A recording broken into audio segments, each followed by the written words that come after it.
Clerk اب منچھوں والے کی طرف متوجہ ہو گیا تھا۔ جناب، آپ کا نام؟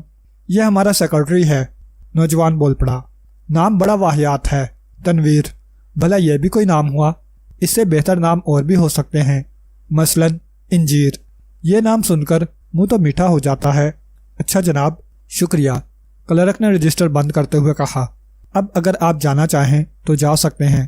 کمرہ نمبر 103 پہلی منزل پر ہے، پورٹر آپ کو وہیں ملے گا۔ ٹھیک ہے، آؤ سیکرٹری، نوجوان نے منچھوں والے سے کہا۔ وہ دونوں زینوں کی طرف بڑھ گئے اور مینیجر انہیں کچھ عجیب نظروں سے دیکھتا رہا۔ پھر کلرک کی طرف مڑ کر بولا، یہ آدمی کچھ خبتی معلوم ہوتا ہے۔ ممکن ہے جناب۔ خیر، مینیجر نے اپنے شانے جھٹکے، لیکن یہ منچھوں والا شاید اپنے کام کا آدمی ثابت ہوگا۔ تم باس کو اطلاع کر دو، بہتر ہے۔ پورٹر ان کا سامان کرینے سے رکھ چکا تھا۔ اب تم جا سکتے ہو، رانا طہور علی صندوقی نے کہا۔ پورٹر کے جانے کے بعد سیکرٹری نے کچھ کہنے کے لیے منہ کھولا ہی تھا کہ رانا بول پڑا، پہلے دروازہ بند کرو۔ سیکرٹری دروازہ بند کرنے کے بعد ایک دم پھٹ پڑا۔ سنو عمران، مجھ سے بے تکی باتیں کرنے کی قطعی ضرورت نہیں ہے، ورنہ میں واپس چلا جاؤں گا۔ کان کھول کر سن لو۔ رانا طہور علی صندوقی، جو عمران ہی تھا، دونوں ہاتھوں کی انگلیوں سے کان صاف کرنے لگا۔ خدا کے لیے نہ جاؤ تنویر، عمران کی گیا۔ میری بے تکی باتوں پر خون کے گھوٹ پی کر رہ جاؤ اور خاموش رہو۔ تنویر دان پیس کر رہ گیا۔ اس کے علاوہ کرتا بھی کیا، جبکہ وہ X2 کے حکم پر عمران کے ساتھ آیا تھا۔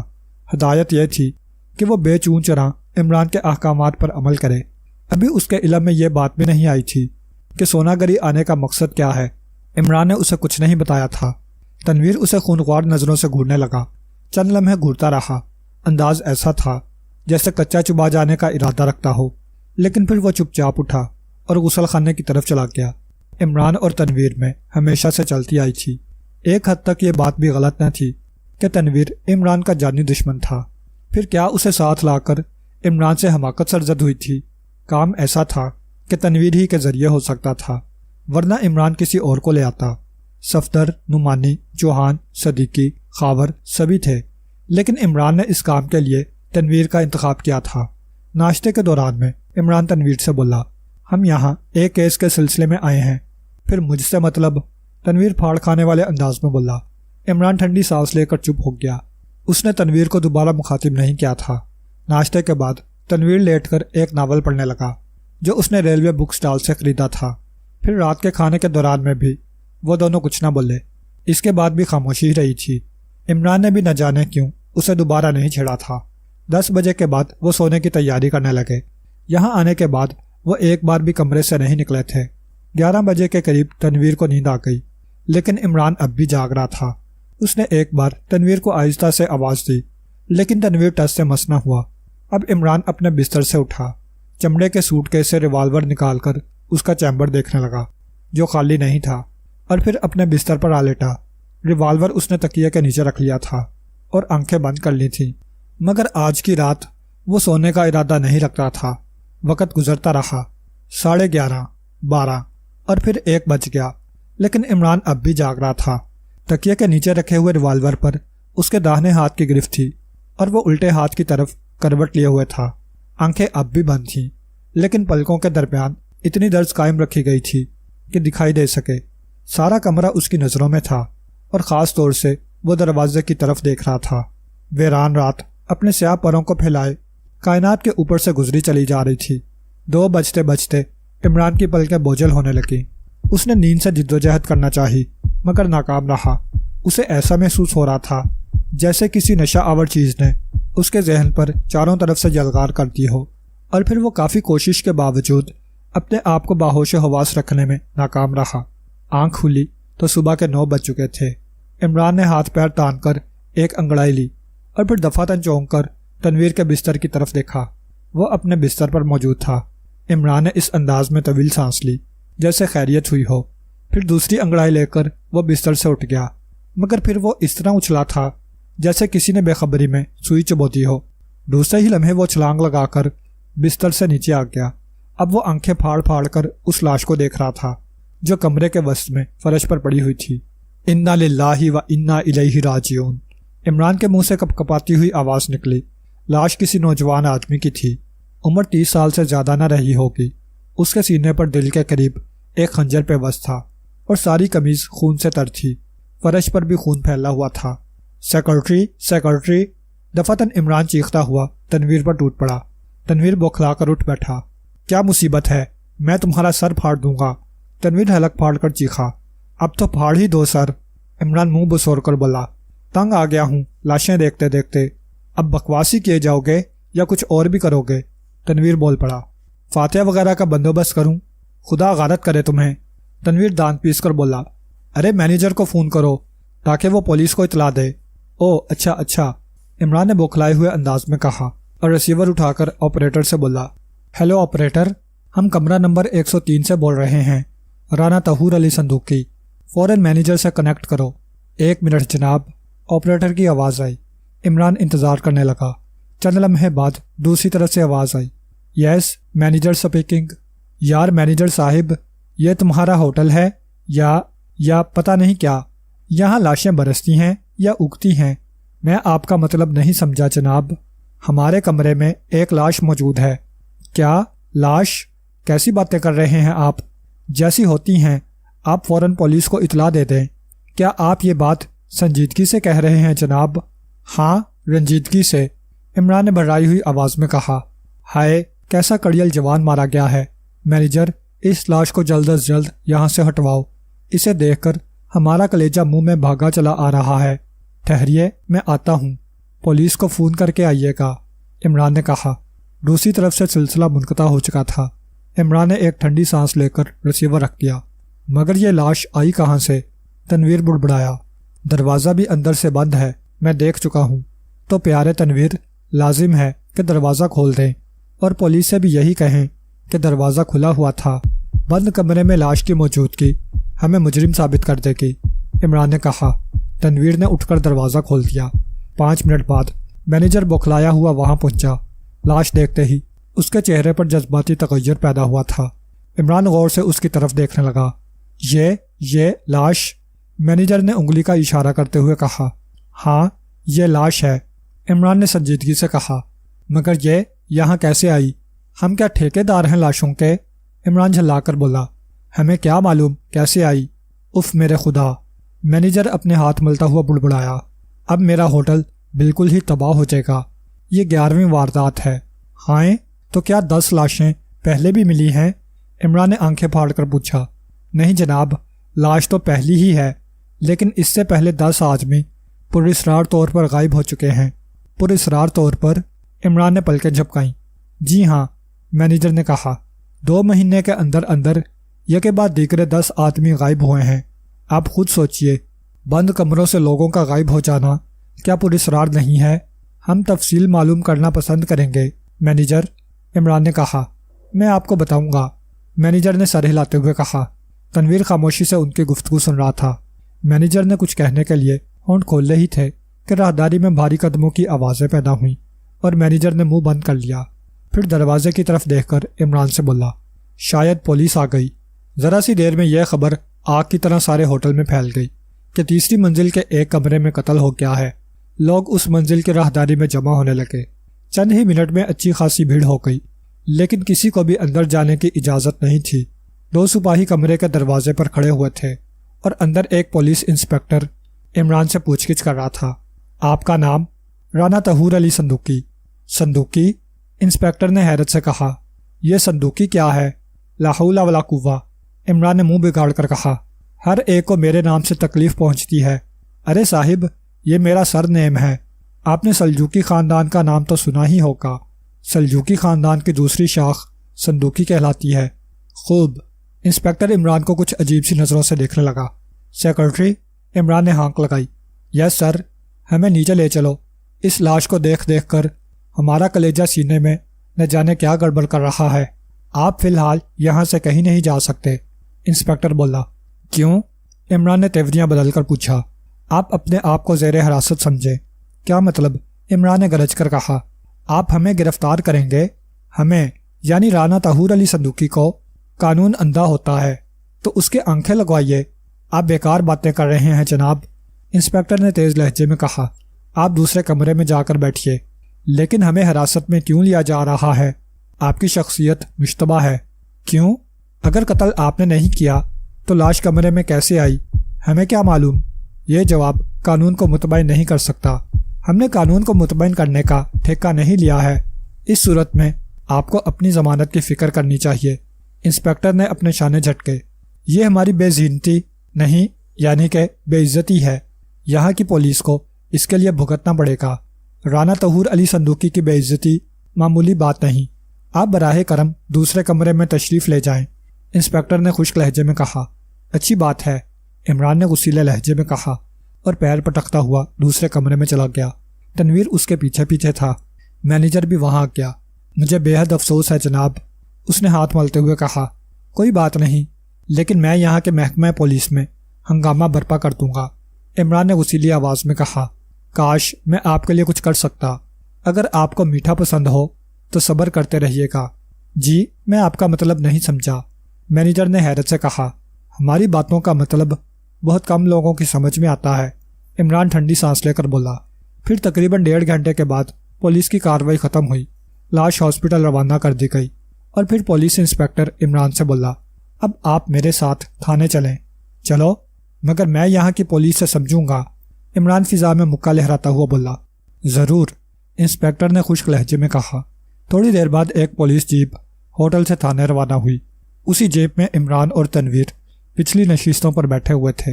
انسپکٹر ان کے برابر میں تھا اور اگلی نشستوں پر 2 سپاہی بیٹھے تھے۔ کیا آپ کو سونا گری کا کوئی آدمی جانتا ہے؟ انسپکٹر نے عمران سے پوچھا۔ کیوں؟ آپ کی ضمانت کے لیے کسی معزز آدمی کی ضرورت پڑے گی۔ ہم سے زیادہ معزز آج تک نہیں پیدا ہوا، عمران نے چھاتی ٹھونک کر کہا۔ میں نہیں سمجھ سکا کہ آپ کس قسم کے آدمی ہیں۔ ہم ہر قسم کے آدمی ہیں۔ انسپکٹر چپ ہو گیا، لیکن تنویر سوچ رہا تھا کہ اب چھٹکارا مشکل ہے۔ اسے عمران پر تاؤ آنے لگا۔ اس کی دانش میں یہ مصیبت عمران ہی کی وجہ سے آئی تھی۔ تھانے پہنچ کر انسپکٹر نے پھر سوالات شروع کیے۔ دیکھیے جناب، وہ عمران سے کہہ رہا تھا، آپ میری باتوں کا صحیح جواب دیں۔ مجھے معلوم ہوا تھا کہ آپ دارالحکومت سے آئے ہیں۔ کیا آپ وہاں کے کسی معزز آدمی کو جانتے ہیں؟ نہ جاننے کا جواب ہی نہیں پیدا ہوتا۔ جواب، لا حول ولا قوہ، شاید ہم کچھ بھول گئے۔ سیکرٹری؟ یس سر۔ کس بات کا؟ وہ نہیں پیدا ہوتا۔ وہ اسے بتاؤ نا، کیا ہے وہ لفظ؟ ہاں یاد آیا، سوال۔ تو انسپکٹر، نہ جاننے کا سوال ہی نہیں پیدا ہوتا۔ تب پھر؟ انسپکٹر کا جملہ پورا ہونے سے پہلے ہی فون کی گھنٹی بج اٹھی۔ انسپکٹر نے ریسیور اٹھایا اور ماؤتھ پیس میں بولا، ہیلو، جی ہاں میں بول رہا ہوں۔ کون؟ او اچھا، جی ہاں وہ موجود ہیں۔ اگر ان کی ضمانت نہ ہو سکی تو انہیں رہا نہیں کیا جا سکے گا۔ جی ہاں، آپ ضمانت لے سکتے ہیں۔ جی ہاں، آ جائیے۔ انسپکٹر نے ریسیور رکھا۔ عمران پلکیں جھپکاتا ہوا اس کی طرف دیکھتا رہا۔ یہ بات اس کی سمجھ میں آ گئی تھی کہ کوئی شخص اس کی ضمانت لینے کے لیے تیار ہے، لیکن وہ شخص کون ہے یہ عمران کو نہیں معلوم تھا۔ انسپکٹر بولا، گریٹ سرکل کے مینیجر کا فون تھا، وہ آپ دونوں کی ضمانت لینے کے لیے تیار ہے، وہ آتا ہی ہوگا۔ او، لیکن اگر مینیجر نہ ہوتا تب بھی ہماری ضمانت ہو ہی جاتی۔ رانا طہور علی صندوقی کی شخصیت معمولی نہیں ہے۔ 15 منٹ میں مینیجر وہاں آ گیا۔ کاغذات کی خانہ پوری ہوئی، کچھ وقت اس میں لگ گیا اور پھر عمران اور تنویر مینیجر کے ساتھ اس کی کار میں ہوٹل کی طرف روانہ ہو گئے۔ راستے میں مینیجر نے کہا، میری خوش قسمتی ہے جناب کہ میں آپ کے کام آ سکا۔ ہم آپ کے ممنون ہیں مسٹر مینیجر، عمران نے کہا، لیکن آپ کی وہ بات ہمارے ذہن میں خلش بن کر رہ گئی ہے۔ کون سی بات جناب؟ آپ نے کہا تھا کہ ہوٹل میں یہ 11ویں واردات ہے، اس سے پہلے 10 آدمی پراسرار طور پر غائب ہو چکے ہیں۔ جی ہاں جناب، 10 آدمی، وہ میرے ہی ہوٹل میں مقیم تھے، وہ اچانک ہی غائب ہو گئے اور میرے خدا، کیا واقعی یہ معاملہ بھوتوں کا ہے؟ مینیجر بڑبڑانے لگا۔ بھوتوں کا؟ عمران نے حیرت سے دہرایا۔ جی ہاں، کمروں کے دروازے توڑ کر اندر داخل ہونا پڑا تھا اور وہاں، مینیجر کہتے کہتے خاموش ہو کر کچھ سوچنے لگا، پھر بولا، کمروں میں 2-2 فٹ لمبے قدموں کے نشانات ملے تھے۔ ارے باپ رے، عمران خوفزدہ سے انداز میں بڑبڑایا۔ 2-2 فٹ لمبے؟ جی ہاں، مجھے حیرت ہے کہ آپ کو یہ بات معلوم نہیں ہو سکی۔ میرا خیال ہے کہ دارالحکومت کے اخباروں میں بھی یہ حیرت انگیز واقعہ چھپا ہوگا۔ سونا گری میں تو اس واقعے سے خاصی سنسنی پھیلی ہوئی ہے۔ اس واقعے نے میرے ہوٹل کے بزنس پر برا اثر ڈالا ہے، لوگ اب یہاں ٹھہرتے ہوئے گھبرانے لگے ہیں۔ واقعی یہ حیرت انگیز ہے۔ عمران نے پلکیں جھپکاتے ہوئے کہا۔ ممکن ہے کہ آپ کے ہوٹل پر جنات نے قبضہ کر لیا ہو، خدا جانے کیا قصہ ہے، اور اب تو یہ ایک نیا معاملہ ہے۔ پتہ نہیں وہ لاش آپ کے کمرے میں کیسے پہنچ گئی۔ خون وہاں اس طرح پھیلا ہوا تھا جیسے وہیں قتل ہوا ہو، لیکن قتل ہونے والا چپ چاپ تو نہیں رہ سکتا، وہ چیخا ضرور ہوگا۔ پھر آپ لوگوں کی آنکھ کیوں نہیں کھلی؟ سیکرٹری، عمران بولا۔ جناب والا، تنویر نے جواب دیا، ہماری آنکھ کیوں نہیں کھلی؟ معلوم نہیں جناب۔ پھر تم سیکرٹری کیسے ہو؟ عمران نے آنکھیں نکال کر کہا۔ تمہیں یہ بھی نہیں معلوم کہ ہماری آنکھ کیوں نہیں کھلی؟ کہیں ایسا تو نہیں کہ ہم گدھے گھوڑے بیچ کر سوئے ہوں؟ خبر نہیں جناب، تنویر نے منہ بنا کر کہا۔ ممکن ہے کہ ایسا ہی ہوا ہو، ایسا ہی ہوا ہوگا، عمران نے سر ہلاتے ہوئے کہا۔ اس کے سوا کچھ بھی نہیں ہو سکتا۔ مینیجر بظاہر ان کی گفتگو سے بے تعلق کسی سوچ میں ڈوبا ہوا تھا۔ تھوڑی دیر بعد وہ عمران سے بولا، سونا گری میں آج کل ایسی ہی انہونی باتیں ہو رہی ہیں، تو کیا کچھ اور بھی؟ جی ہاں، ادھر تقریباً ایک ہفتے سے بالائی جھیل میں لاشیں تیرتی ہوئی مل رہی ہیں۔ اب تک تقریباً 6 لاشیں مل چکی ہیں، مگر وہ اس قابل نہیں ہیں کہ انہیں پہچانا جا سکے۔ بالکل سیاہ لاشیں، ہڈیوں کے پنجر جن پر کھال منڈی ہوئی ہوتی ہے۔ پولیس بڑی سرگرمی سے کام کر رہی ہے، لیکن اب تک ان سیاہ لاشوں کے بارے میں کچھ بھی نہیں معلوم ہو سکا۔ حیرت انگیز، دلچسپ، عمران بڑبڑایا۔ اور مینیجر بولا، گمشدگی کی وارداتیں صرف میرے ہوٹل تک محدود نہیں ہیں، سونا گری کے دوسرے علاقوں میں بھی عام طور پر اس قسم کے واقعات ہو رہے ہیں۔ تھانوں میں آئے دن گمشدگی کی رپورٹیں درج ہوتی رہتی ہیں۔ وہ جھیل، کیا نام بتایا آپ نے؟ بالائی جھیل۔ ہاں، بالائی جھیل۔ یہ کس طرف ہے؟ ہمیں بتائیے، ہم اسی جھیل میں مینڈکوں کا شکار کھیلیں گے۔ تو کیا واقعی آپ مینڈکوں کا شکار کھیلتے ہیں؟ ایئر گن سے، عمران نے فخریہ لہجے میں کہا۔ آج تک ہمارا نشانہ کبھی خطا نہیں ہوا۔ بڑے دلچسپ شکاری ہیں آپ، مینیجر نے مسکراتے ہوئے کہا۔ جی ہاں، ہمارے دوست ہمیں مینڈکوں کا شکاری کہتے ہیں۔ دلچسپ نام دیا گیا ہے آپ کو، شکریہ۔ اچھا ذرا گاڑی روکیے۔ کیوں؟ ہم یہیں اتریں گے۔ ہمارے سیکرٹری کو اپنے ساتھ ہی لے جائیے، ہم آدھے گھنٹے میں ہوٹل پہنچ جائیں گے۔ آپ کو کہاں جانا ہے؟ ڈاک خانے، مجھے کچھ لفافے خریدنا ہے، اس کے علاوہ اپنے ایک دوست کو فون بھی کرنا ہے۔ مینیجر نے گاڑی روک دی۔ عمران نیچے اترتا ہوا بولا، سیکرٹری ہمارا انتظار کرنا، آدھے گھنٹے میں پہنچ جائیں گے۔ بہتر جناب والا، تنویر نے کہا۔ گاڑی فراٹے بھرتی ہوئی آگے نکل گئی۔ ڈاک خانے سے عمران نے دارالحکومت ٹرنک کال کی، بلیک زیرو سے رابطہ قائم کیا اور اس سے بولا، میں عمران بول رہا ہوں، سونا گلی سے۔ تم ایسا کرو کہ جولیا اور صفدر کو یہاں بھیج دو، ان دونوں کو یہاں ہوٹل ڈریم پیلس میں قیام کرنا چاہیے۔ رجسٹر میں اپنا اصلی ہی نام لکھوائیں۔ ان سے یہ بھی کہہ دینا کہ انہیں میرے احکامات کی تعمیل کرنا ہوگی۔ اس کے بعد تم خود بھی یہاں کے لیے روانہ ہو جاؤ۔ تم یہاں ہوٹل ڈیٹ ایریا میں قیام کرو گے، کیا تم سن رہے ہو؟ جی ہاں جناب، بس یہی ہدایات ہیں۔ تم کو آج رات یہاں پہنچ جانا چاہیے۔ پہنچ جاؤں گا، عمران نے سلسلہ منقطع کر کے ٹرنک کال کے چارجز ادا کیے اور باہر آ گیا۔ تھوڑی ہی دیر بعد وہ ایک ٹیکسی میں گریٹ سرکل کی طرف جا رہا تھا۔ اس کے ذہن میں وہ تمام باتیں گھوم رہی تھیں جن کا علم اسے گریٹ سرکل کے مینیجر سے ہوا تھا۔ یہ اور بات ہے کہ عمران کو پہلے ہی سے ان باتوں کا علم رہا ہو۔ وہ سونا گری آیا ہی اسی لیے تھا کہ اس کیس میں اسے کشش محسوس ہوئی تھی۔ گمشدگی کی وارداتیں حیرت انگیز تھیں۔ عمران کو اس بات کا بھی علم ہو گیا تھا کہ غائب ہونے والے افراد میں ایک بھی ایسا نہ تھا جو دبلا پتلا رہا ہو۔ سبھی طاقتور اور لمبے ترنگے آدمی تھے، اور اسی لیے عمران تنویر کو اپنے ساتھ لایا تھا، کیونکہ سیکرٹ سروس کے آدمیوں میں کوئی بھی تنویر سے زیادہ کا داور نہ تھا۔ حقیقتاً عمران نے تنویر کو چارہ بنانے کی کوشش کی تھی۔ وہ تنویر کے ذریعے سے مجرموں پر ہاتھ ڈالنا چاہتا تھا۔ اسے یقین تھا کہ مجرم تنویر پر بھی ہاتھ ڈالنے کی کوشش کریں گے، لیکن یہ بات عمران کی سمجھ میں اب تک نہیں آ سکی تھی کہ صحت مند اور قداور آدمیوں کے اغوا کا مقصد کیا ہے، اور اب اس لاش نے عمران کے ذہن کو الجھا کر رکھ دیا تھا۔ آخر وہ لاش اس کے کمرے میں کیسے پہنچ گئی تھی جبکہ دروازہ اندر سے بند تھا؟ لاش کے قریب خون کی مقدار بھی اتنی زیادہ تھی جیسے اس آدمی کو وہیں قتل بھی کیا گیا تھا، لیکن پھر اس کی چیخوں نے عمران یا تنویر کو جگا کیوں نہ دیا؟ یہ ایک اہم سوال تھا۔ اور پھر اس لاش کی کمرے میں موجودگی کا مقصد؟ عمران کی الجھن بڑھتی ہی چلی گئی۔ پھر اچانک اسے خیال آیا کہ گزشتہ رات نیند نے اس پر اچانک ہی غلبہ پا لیا تھا۔ آخر ایسا کیوں کر ہو سکا جبکہ اس نے رات بھر جاگ کر تنویر کی حفاظت کرنے کا فیصلہ کیا تھا۔ دفتن ایک خیال تیزی سے عمران کے ذہن میں ابھرا اور عمران کی آنکھیں چمک اٹھیں۔ پھر اسی وقت وہ خیالات کی دنیا سے باہر بھی آ گیا، کیونکہ اس نے ٹیکسی ڈرائیور کی آواز سنی تھی۔ گریٹ سرکل آ گیا جناب۔ عمران چونکا اور پھر اس نے محسوس کیا کہ ٹیکسی رک چکی ہے۔ نیچے اتر کر عمران نے کرایہ ادا کیا اور ہوٹل میں داخل ہو گیا۔ تنویر ڈائننگ ہال ہی میں موجود تھا۔ عمران اس کے قریب پہنچ گیا۔ ہیلو سیکرٹری، غالباً تمہیں زیادہ دیر تک ہمارا انتظار نہ کرنا پڑا ہوگا۔ تنویر خاموش رہا۔ بولو سیکرٹری، کچھ تو بولو، تمہاری آواز بڑی پیاری ہے، ہمیں ایسا محسوس ہونے لگتا ہے جیسے ہمارے کانوں میں الو بول رہے ہوں۔ بکواس مت کرو، تنویر گرایا۔ ہائیں ہائیں، خبردار، بلکہ ہوشیار، تمہیں ایسے لہجے میں بات نہیں کرنا چاہیے۔ ہرگز نہ بھولو کہ تم ہمارے سیکرٹری ہو۔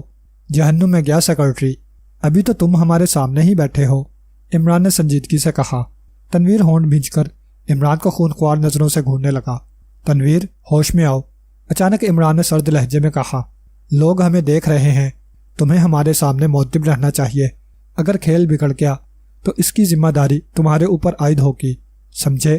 میں ایکس2 کو بتاؤں گا کہ تم نے ہی کھیل بگاڑا تھا۔ یہ دھمکی کارگر ثابت ہوئی تھی۔ تنویر سنبھل کر بیٹھ گیا۔ اب اس نے اپنی نظریں جھکا لی تھیں۔ شاباش، عمران نے پرمسرت لہجے میں کہا۔ اب تم واقعی سعادت مند نظر آ رہے ہو، تم مجھے خوام خواہ نہ چھیڑا کرو، تنویر نے کہا، لیکن اس نے چہرے پر غصے کے آثار نہیں ابھرنے دیے تھے۔ یا سیکرٹری، تم مذکر ہو، مونس نہیں ہو جو میں تمہیں چھیڑوں۔ ظاہر ہے کہ اس بات پر بھی تنویر سلجھ کر رہ گیا ہوگا، لیکن وہ خاموشی رہا۔ اور یہ بات عمران نے غلط نہیں کہی تھی کہ وہاں بیٹھے ہوئے لوگ انہیں دیکھ رہے ہیں۔ سبھی کی نظریں ان پر جمی ہوئی تھیں اور وہ لوگ چہمگوئیوں میں مصروف تھے۔ انہیں معلوم ہو چکا تھا کہ جس کمرے سے آج لاش برآمد ہوئی ہے وہاں کس کا قیام ہے۔ اسی وقت مینیجر ادھر آ نکلا۔ آپ آ گئے رانا صاحب، مینیجر نے کہا۔ پتہ نہیں کیوں سیکرٹری، کیا ہم آ گئے؟ مینیجر ہنسنے لگا، چند لمحے ہنستا رہا اور پھر بولا، آپ دلچسپ شخصیت ہے رانا صاحب۔ پچھلے سال ایک صاحب نے یہ بات کہی تھی، عمران نے احمقانہ انداز میں مسکراتے ہوئے کہا، اور جب سے ہم یہی سوچ رہے ہیں کہ کدھر سے دلچسپ ہیں، ہر طرف سے۔ مینیجر نے مسکراتے ہوئے کہا، کیا میں یہاں بیٹھ سکتا ہوں رانا صاحب؟ ضرور، کیوں نہیں؟ مینیجر بیٹھتا ہوا بولا۔ رانا صاحب، کیا آپ اس لاش سے خوفزدہ نہیں ہوئے؟ کس لاش سے؟ جو کمرے میں پائی گئی تھی۔ ہمیں علم نہیں تھا کہ لاش سے خوفزدہ ہونا چاہیے، عمران نے پلکیں جھپکاتے ہوئے کہا۔ آئندہ خیال رکھیں گے، میں یہ بات سنجیدگی سے کہہ رہا ہوں رانا صاحب۔ اگر آپ مناسب سمجھیں تو کسی دوسرے ہوٹل میں آپ کے قیام کا بندوبست کر دوں۔ کیوں؟ شاید میرا ہوٹل آسیب زدہ ہو چکا ہے، تو کیا آپ اپنے ہوٹل کے تمام گاہکوں کو اسی بات کا مشورہ دیں گے؟ نہیں، صرف آپ کو دے رہا ہوں۔ ہم میں کون سے سرخاب کے پر لگے ہوئے ہیں؟ اب مجھے صاف صاف بتانا پڑے گا، مینیجر نے ٹھنڈی سانس لے کر کہا۔ یہ بڑی اچھی بات ہوگی، عمران نے سر ہلاتے ہوئے کہا۔ ہر بات صاف صاف بتا دینا چاہیے، میلا میلا بتانے سے صحت خراب ہو جاتی ہے۔ ذرا میرے ساتھ الگ چلیے، متضاد باتیں میں نہ کر سکوں گا۔ کیا مطلب؟ آپ یہ بھی کہہ رہے ہیں کہ ساتھ چلوں اور یہ بھی کہہ رہے ہیں کہ الگ چلوں؟ یہ دونوں چیزیں بیک وقت نہیں ہو سکتیں، عمران نے مایوسانہ انداز میں کہا۔ او، مینیجر ہنس پڑا، میرا یہ مطلب نہ تھا۔ تو پھر کیا وہ مطلب تھا؟ عمران نے حیرت ظاہر کی۔ جی ہاں، مینیجر نے مسکراتے ہوئے کہا۔ لا حول ولا قوہ، عمران نے منہ بنا کر کہا۔ میں یہ مطلب سمجھا تھا، لیکن آپ کہہ رہے ہیں تو وہ مطلب ہوگا۔ مگر وہ مطلب کا کیا مطلب ہوا؟ وہ مطلب کا یہ مطلب ہوا کہ آپ میرے ساتھ میرے کمرے تک چلیے۔ او، تو یوں کہیے نا، چلیے۔ عمران اٹھ کھڑا ہوا۔ سیکرٹری، تم یہیں بیٹھو، واپس آ کر ہم کھانا کھائیں گے، تنویر نے سر ہلا دیا۔ عمران مینیجر کے ساتھ اس کے کمرے کی طرف بڑھا، لیکن سوچ رہا تھا کہ مینیجر اسے کیا بتانا چاہتا ہے۔ کمرے میں پہنچ کر مینیجر نے عمران سے کہا، تشریف رکھیے۔ چلیے، رکھ دی، عمران بیٹھتا ہوا بولا۔ اب فرمائیے کہ آپ ہمیں اپنے ہوٹل سے کیوں بھگانا چاہتے ہیں؟ میں یہ بات آپ کے سیکرٹری کے سامنے نہیں بتانا چاہتا تھا، ورنہ وہ خوفزدہ ہو جاتا، مینیجر نے کہا۔ رانا صاحب، بات دراصل یہ ہے کہ غائب ہونے والے افراد میں ایک بھی دبلا پتلا آدمی نہیں تھا۔ کیا مطلب؟ عمران اس طرح چونکا جیسے اسے کوئی نئی بات معلوم ہوئی ہو۔ جی ہاں، مینیجر نے کہا، میرے ہوٹل سے جتنے بھی افراد غائب ہوئے ہیں وہ دراز قد اور صحت مند جسم کے مالک تھے۔ آپ کے سیکرٹری بھی ویسے ہی ہیں، اس لیے مجھے خدشہ ہے کہ انہیں بھی غائب نہ کر دیا جائے۔ او، عمران نے کہہ کر تیزی سے اپنے چہرے پر ایسے تاثرات ابھارے جیسے وہ سوچ میں پڑ گیا ہو۔ مینیجر خاموشی سے اس کی طرف دیکھ رہا تھا۔ تھوڑی دیر بعد عمران بولا، اچھا ہوا کہ ہمیں یہ بات معلوم ہو گئی، تو کیا آپ لوگوں کے لیے کسی دوسرے ہوٹل میں بندوبست کر دوں؟ جی نہیں، عمران نے سنجیدگی سے کہا۔ پھر ہم دیکھیں گے کہ آپ کے ہوٹل کے جنات ہمارے سیکرٹری کو کس طرح غائب کرتے ہیں۔ ہم ان کا پتھر سے نہیں، وہ کیا کہتے ہیں، اوفو، بعض اوقات ہماری یادداشت بڑی واہیات ہو کر رہ جاتی ہے۔ عمران اس طرح اپنی پیشانی رگڑنے لگا جیسے کچھ یاد کرنے کی کوشش کرنے لگا ہو، ساتھ ہی ساتھ وہ بڑبڑاتا بھی جا رہا تھا۔ پتھر سے پتھر، ڈھیلے سے ڈھیلے، چٹان سے چٹان، اینٹ سے اینٹ، آہا، یاد آ گیا، اینٹ سے اینٹ۔ تو میاں مینیجر صاحب، ہم ان جنات کی اینٹ سے اینٹ بجا دیں گے۔ کیا سمجھ رکھا ہے ہمیں؟ ہم یعنی رانا طہور علی صندوقی انہیں صندوق میں بند کر کے سمندر میں پھینک دیں گے۔ آپ غلطی کر رہے ہیں رانا صاحب، مینیجر نے کہا۔ کیا ہم نے ابھی اپنی شادی کا تذکرہ کیا تھا؟ عمران نے حیرت سے کہا۔ نہیں تو، مینیجر کے منہ سے بے ساختہ نکل گیا۔ تب پھر سب خیریت ہے، عمران نے کھڑے ہوتے ہوئے کہا۔ شادی کے علاوہ دنیا کے کسی بھی کام کو غلطی میں شمار نہیں کیا جا سکتا، اور ہمارا شادی کا ارادہ قطعی نہیں ہے۔ اب ہم چلے، سخت بھوک لگ رہی ہے۔ کیا آپ کے ہوٹل میں بینگن کا بھرتا پایا جاتا ہے؟ خیر، نہ بھی پایا جاتا ہو تو کوئی فرق نہیں پڑتا، کچھ بھی کھا لیں گے۔ سنا ہے بھوک میں چٹنی اور روٹی کے سوکھے ٹکڑے بھی بڑا مزہ دیتے ہیں۔ عمران بڑبڑاتا ہوا مینیجر کے کمرے سے باہر آ گیا۔ جب سے بالائی جھیل میں سیاہ لاشیں تیرتی ہوئی پائی گئی تھیں، پولیس نے بڑی سختی سے وہاں کی نگرانی شروع کر دی تھی۔ وہاں پر ہر وقت 2-4 سادہ لباس والے ضرور رہتے تھے، ان کے علاوہ جھیل پر سناٹا ہی رہتا تھا۔ جب سے جھیل میں لاشیں تیرتی پائی گئی تھیں، مچھلیوں کے شکاریوں نے وہاں آنا چھوڑ دیا تھا۔ ممکن ہے ان لوگوں کو یہ خدشہ رہا ہو کہ پولیس انہیں شبے میں گرفتار نہ کر لے۔ بالائی جھیل تقریباً 1.5 میل لمبی تھی اور اس کا دائرہ بیضوی تھا۔ اس کے آخری سرے پر ایک پہاڑی سلسلہ آ کر ختم ہوتا تھا، اور وہیں سے محمود بیگ کی جاگیر شروع ہو گئی تھی جو میلوں دور تک پھیلی ہوئی تھی۔ جھیل کا کچھ حصہ بھی جاگیر کے احاطے میں داخل ہو گیا تھا، لیکن شکاریوں کو اس طرف جانے کی اجازت نہیں تھی۔ سرکاری جاسوس بھی ادھر نہیں جا سکتے تھے، اسی طرف رہ کر جھیل کی نگرانی کرتے تھے۔ لیکن کئی دن سے انہیں ان اطراف میں کوئی آدمی نہیں دکھائی دیا تھا، مگر آج جب انہوں نے 2 شکاریوں کو دیکھا تو انہیں حیرت ہوئی۔ حیرت کی بات بھی تھی کیونکہ وہ شکاری مچھلیوں کی بجائے مینڈکوں کا شکار کر رہے تھے، ایئر گن سے مینڈکوں کا شکار۔ یہ دونوں شکاری عمران اور تنویر تھے۔ شکار صرف عمران کھیل رہا تھا، لیکن آدھے گھنٹے میں صرف 2 مینڈک شکار ہو سکے تھے۔ یار، یہاں کے مینڈک بڑے بے مروت معلوم ہوتے ہیں، عمران نے برا سا منہ بنا کر کہا۔ اب تک صرف 2 شکار ہوئے ہیں، پھر کیا 2000 ہوں؟ تنویر نے جھلا کر کہا۔ 10-12 تو ہونا ہی چاہیے تھے، عمران نے سنجیدگی سے کہا۔ آؤ آگے چلیں، اس حصے کے مینڈک غالباً تیسرے پہر کے ناشتے میں مصروف ہیں، اوپر آتے ہی نہیں۔ آخر اس کا مقصد کیا ہے؟ یہ تو مینڈک ہی جانتے ہوں گے، میں تمہارے بارے میں پوچھ رہا ہوں، تنویر دانت پیس کر بولا۔ میرے بارے میں کیا پوچھ رہے ہو؟ عمران نے پلکیں جھپکائیں۔ یہ مینڈک کا شکار، ہاں یہ مینڈکوں کا شکار ہے، کوئی دوسری چیز نہیں، عمران نے جواب دیا۔ ایئر گن اب بھی اس کے ہاتھ میں تھی اور وہ انگلی ٹریگر پر رکھے پانی کی سطح پر نظر دوڑا رہا تھا۔ دفعتاً وہ چیخا، وہ نکلا باہر، اس کے ساتھ ہی فائر بھی کر دیا۔ پانی پر سرخی کا ہلکا سا عکس لہرایا اور پھر تحلیل ہو گیا۔ مینڈک کی لاش پانی کے اوپر آ گئی۔ عمران جالی لے کر تیزی سے آگے بڑھا اور گھٹنوں گھٹنوں پانی میں پہنچ کر مردہ مینڈک کو جالی میں اٹھا لیا۔ آؤ اب آگے چلیں، عمران نے مردہ مینڈک کو تھیلے میں ڈالتے ہوئے کہا۔ توان و کرہن تنویر کو اس کا ساتھ دینا ہی پڑا۔ عمران محسوس کر رہا تھا کہ چند آدمیوں کی آنکھیں اسے گھور رہی ہیں، لیکن عمران نے ان کی طرف کوئی توجہ نہ دی۔ ایئر گن سنبھالے بے پرواہی سے آگے بڑھتا رہا۔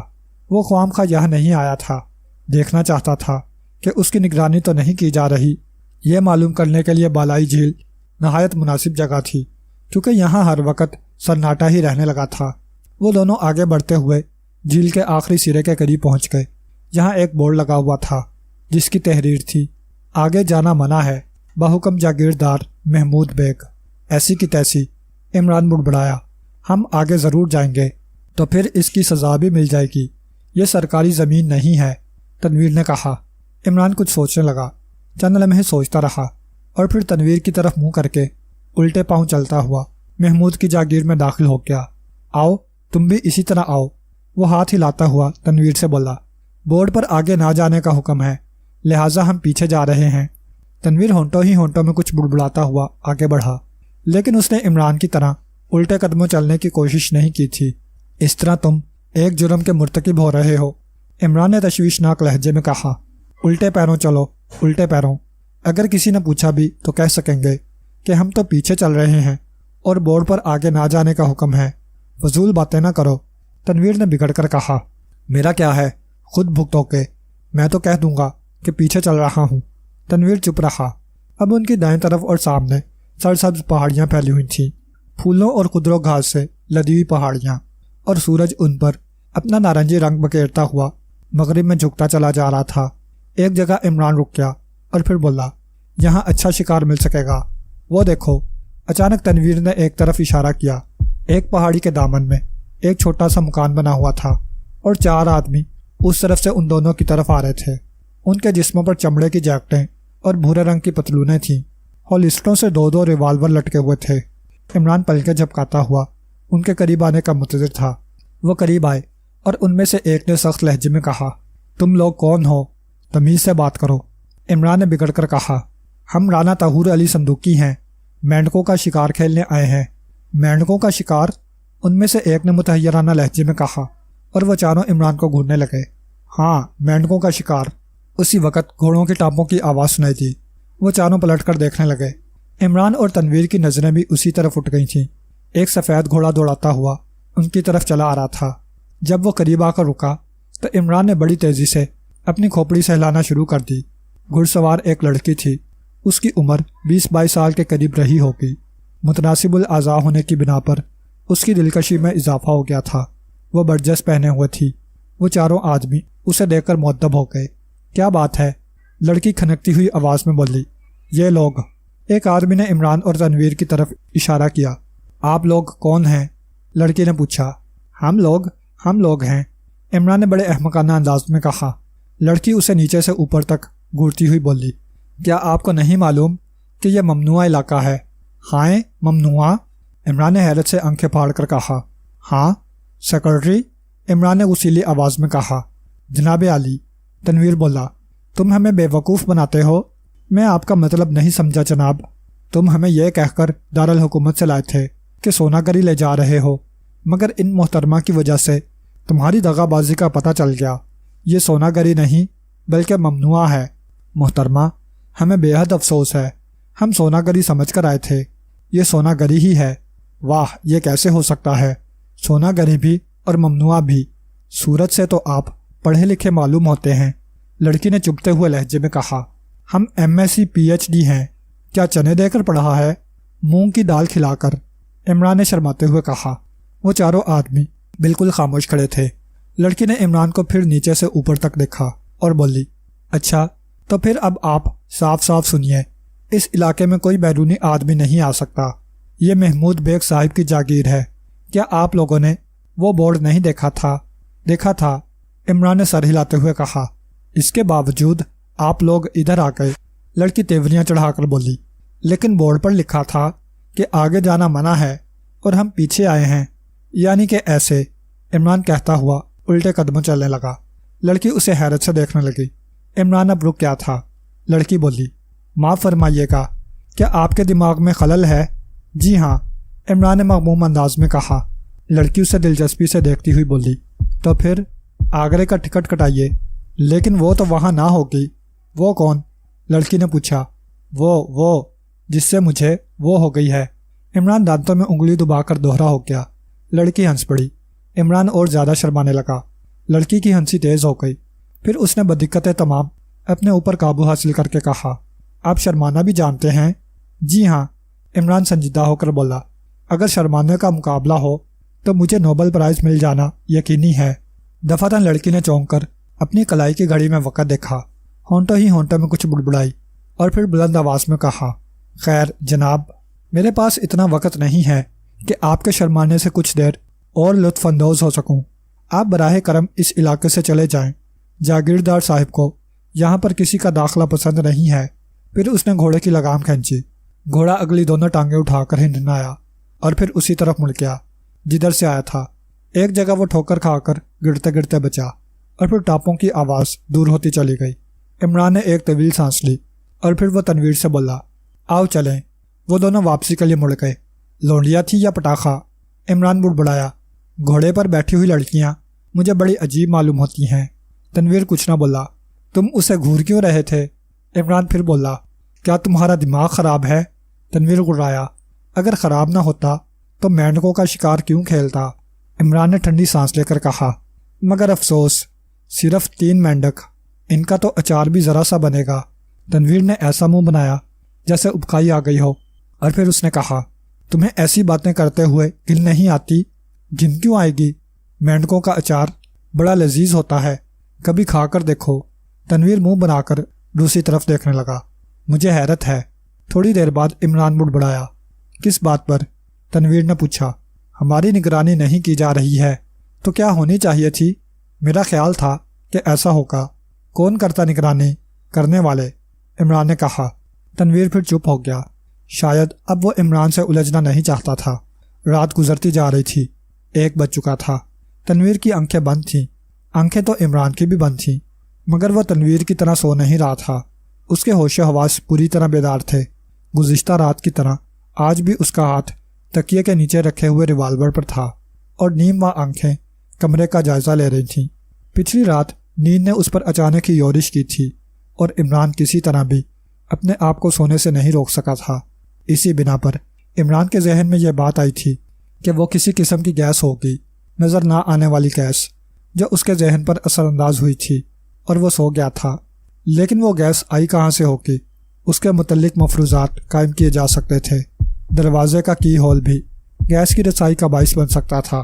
عمران کی دانست میں یہ بات بھی یقینی تھی کہ اس کمرے میں کوئی اور دروازہ بھی موجود ہوگا، چور دروازہ۔ ایسا نہ ہونے کی صورت میں لاش کا کمرے میں پایا جانا طلیسم ہوشربا کی سی بات ہوگی، کیونکہ کمرے کا دروازہ اندر سے بند تھا جب فرش پر لاش دکھائی دی تھی۔ بالائی جھیل سے واپس آ کر عمران نے اس ہوٹل کے متعلق بھی تحقیقات کی تھیں۔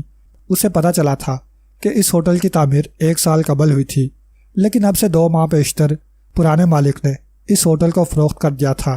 نئی مالکہ ایک انگریز عورت تھی جس کا نام ڈورا فلوبی تھا۔ وہ بھی سونا گری ہی میں رہتی تھی، لیکن اس کے ہوٹل کا نظم و نسق اس کا مینیجر ہی سنبھالتا تھا۔ وہ خود کبھی اپنے ہوٹل میں نہیں آتی تھی۔ اسے پہلی اور آخری بار ہوٹل میں اس وقت دیکھا گیا تھا جس دن وہ ہوٹل کی مالک بنی تھی۔ اس نے اپنے ہوٹل کا چپا چپا دیکھا تھا اور پھر واپس چلی گئی تھی۔ اس کے بعد اسے دوبارہ گریٹ سرکل میں نہیں دیکھا گیا تھا۔ عمران نے اس کا پتہ بھی معلوم کر لیا تھا، لیکن اسے اس کا موقع نہیں مل سکا تھا کہ وہ اسے ایک نظر دیکھ بھی لیتا۔ بہرحال اس نے یہ کام دوسرے دن کے لیے ملتوی کر دیا تھا اور آج کی رات تو اس کا طے شدہ پروگرام تھا کہ وہ صبح ہونے تک جاگتا رہے گا۔ 2 بج گئے اور عمران پڑا سوچتا رہا۔ اب تک اس کا ذہن بالکل صاف تھا۔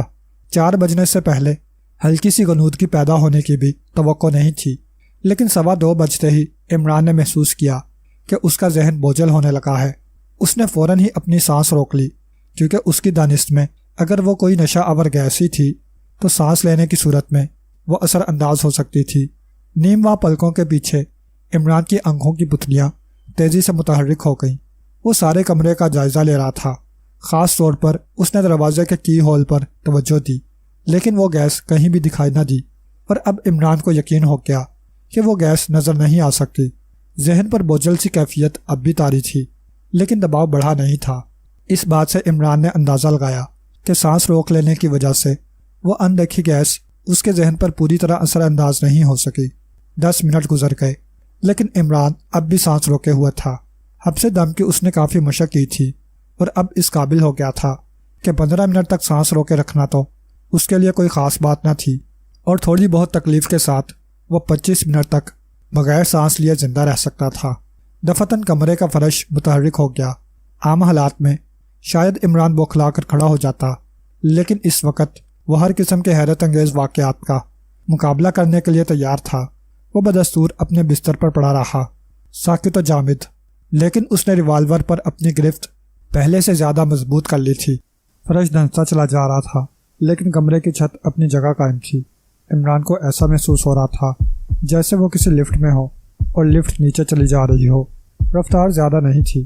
چند ہی لمحے بعد کمرے کا دروازہ اور روشن دان کافی اوپر رہ گئے اور فرش کے ایک کنارے سے ایک روشن دان ابھرتا نظر آیا۔ اس کے بعد ایک دروازے کے آثار دکھائی دیے اور پھر وہ دروازہ پوری طرح سامنے آ کر اوپر ہوتا چلا گیا۔ وہ دروازہ اور روشن دان شاید عمران کے نیچے والے کمرے کے تھے۔ فرش اب بھی دھنستا چلا جا رہا تھا۔ دوسرے کمرے کا دروازہ اور روشن دان بھی اب کافی اوپر نظر آ رہے تھے۔ عمران نے تنویر کی طرف دیکھا۔ وہ بے حس و حرکت پڑا تھا۔ غالباً وہ نظر نہ آنے والی نشہ آور گیس اس کی بے ہوشی کا باعث بن گئی تھی۔ اچانک فرش کی حرکت بند ہو گئی۔ ایک خفیف سا جھٹکا لگا تھا۔ عمران آنے والے حالات کا مقابلہ کرنے کے لیے پوری طرح تیار ہو گیا، لیکن وہ اس بات پر متحیر تھا کہ دیواریں بالکل سپاٹ تھیں۔ ایک آدھ روشن دان بھی نہیں تھا۔ پھر ہلکی سی گڑگڑاہٹ کی آواز سنائی دی اور بائیں جانب کی دیوار میں ایک 3 فٹ کے قریب چوڑا قد آدم خلا پیدا ہو گیا۔ عمران پلکوں میں خفیف سی درز قائم کیے اس طرف دیکھتا رہا۔ خلا پیدا ہونے کے بمشکل 5-6 سیکنڈ بعد کئی افراد اس خلا سے کمرے میں داخل ہوئے۔ ان میں ایک لڑکی بھی تھی جسے دیکھ کر عمران چونکے بغیر نہ رہ سکا، لیکن اس نے اپنی جگہ سے حرکت نہیں کی تھی۔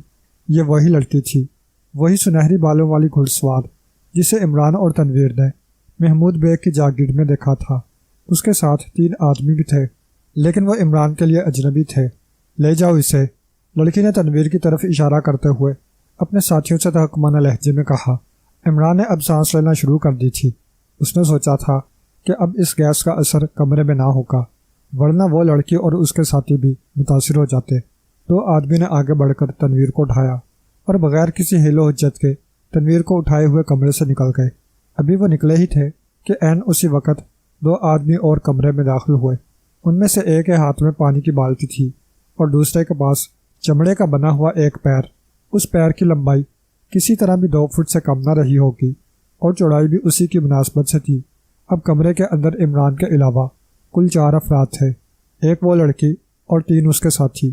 عمران نے سوچا کہ ان سے بڑھ جائے، لیکن پھر یہ بات اسے عاقبت اندیشی سے بعید معلوم ہوئی۔ یہ بات ممکنات میں سے تھی کہ ان لوگوں کے اور ساتھی بھی وہاں ہوتے۔ اس صورت میں عمران کی چٹنی بن کر رہ جاتی اور فرار ہونے کا تو خیر سوال ہی نہیں پیدا ہوتا تھا، کیونکہ عمران کو یہ بھی نہیں معلوم تھا کہ وہ اس وقت کہاں ہے۔ بعد میں آنے والے دونوں آدمیوں میں سے ایک نے چمڑے کا بنا ہوا لمبا چوڑا پیر بالٹی میں ڈال کر بھگویا اور پھر اس بھیگے ہوئے پیر سے کمرے کے فرش پر نشانات بنانے لگا۔ جلدی کرو، لڑکی اپنے ساتھیوں سے بولی۔ عمران کی طرف اب تک کوئی توجہ نہیں دی گئی تھی اور عمران اس بات پر حیران نہ تھا۔ وہ جانتا تھا کہ ان لوگوں کو صرف دراز قد اور صحت مند آدمیوں سے دلچسپی ہے، لہٰذا وہ تنویر کو اٹھا لے گئے تھے۔ عمران دراز قد نہیں تھا، اس لیے اس کی طرف توجہ نہیں دی گئی تھی، لیکن وہ لوگ صرف دراز قد آدمیوں کو اغوا کیوں کرتے تھے، یہ اب تک راز میں تھا۔ نشانات بنانے کے بعد وہ آدمی بولا، بس مس صاحبہ، ہاں اب چلو۔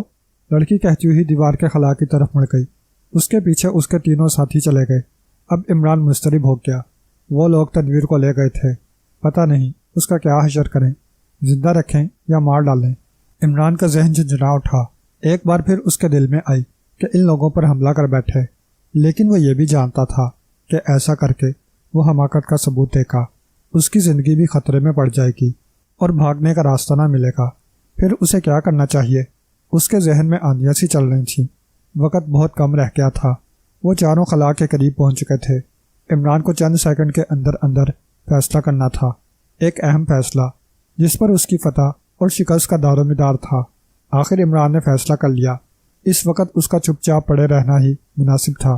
یہ فیصلہ عمران نے ایک خاص خیال کے تحت کیا جو اچانک ہی اس کے ذہن میں آیا تھا۔ وہ لوگ تنویر کو لے گئے تھے۔ اگر تنویر کو مارنا ہی مقصود ہوتا تو وہ اسے اسی جگہ ختم کر سکتے تھے۔ اغوا کر کے لے جانا اس بات کی طرف اشارہ کرتا تھا کہ وہ لوگ تنویر سے کوئی کام لینا چاہتے تھے۔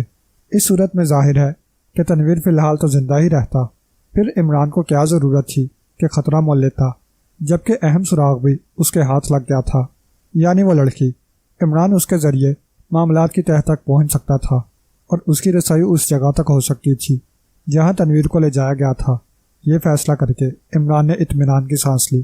دوسری طرف وہ چاروں خلا میں داخل ہو کر عمران کی نظروں سے اوجھل ہو چکے تھے۔ خلا کے دوسری طرف اندھیرا تھا۔ دیکھتے ہی دیکھتے وہ خلا برابر ہو گیا اور فرش ایک بار پھر متحرک ہو گیا۔ اب وہ اوپر کی طرف جا رہا تھا۔ عمران چپ چاپ پڑا رہا، لیکن اب اس نے آنکھیں پوری طرح کھول لی تھیں۔ فرش اوپر اٹھتا رہا، دروازے اور روشن دان قریب آتے جا رہے تھے اور پھر فرش اپنی جگہ پہنچ کر رک گیا۔ عمران ایک طویل سانس لے کر بستر سے اٹھ بیٹھا۔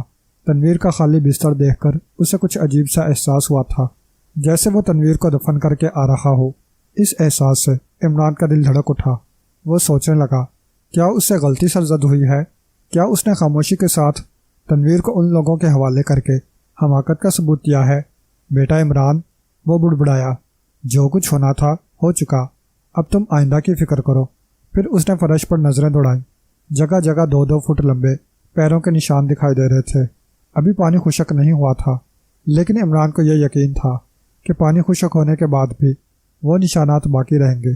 یہی وہ نشانات تھے جن کے بارے میں گریٹ سرکل کے مینیجر نے عمران کو بتایا تھا اور کہا تھا کہ اس کا ہوٹل آسیب زدہ ہو گیا ہے اور شاید وہ جنات ہیں جو لوگوں کو بند کمرے سے اٹھا لے جاتے ہیں۔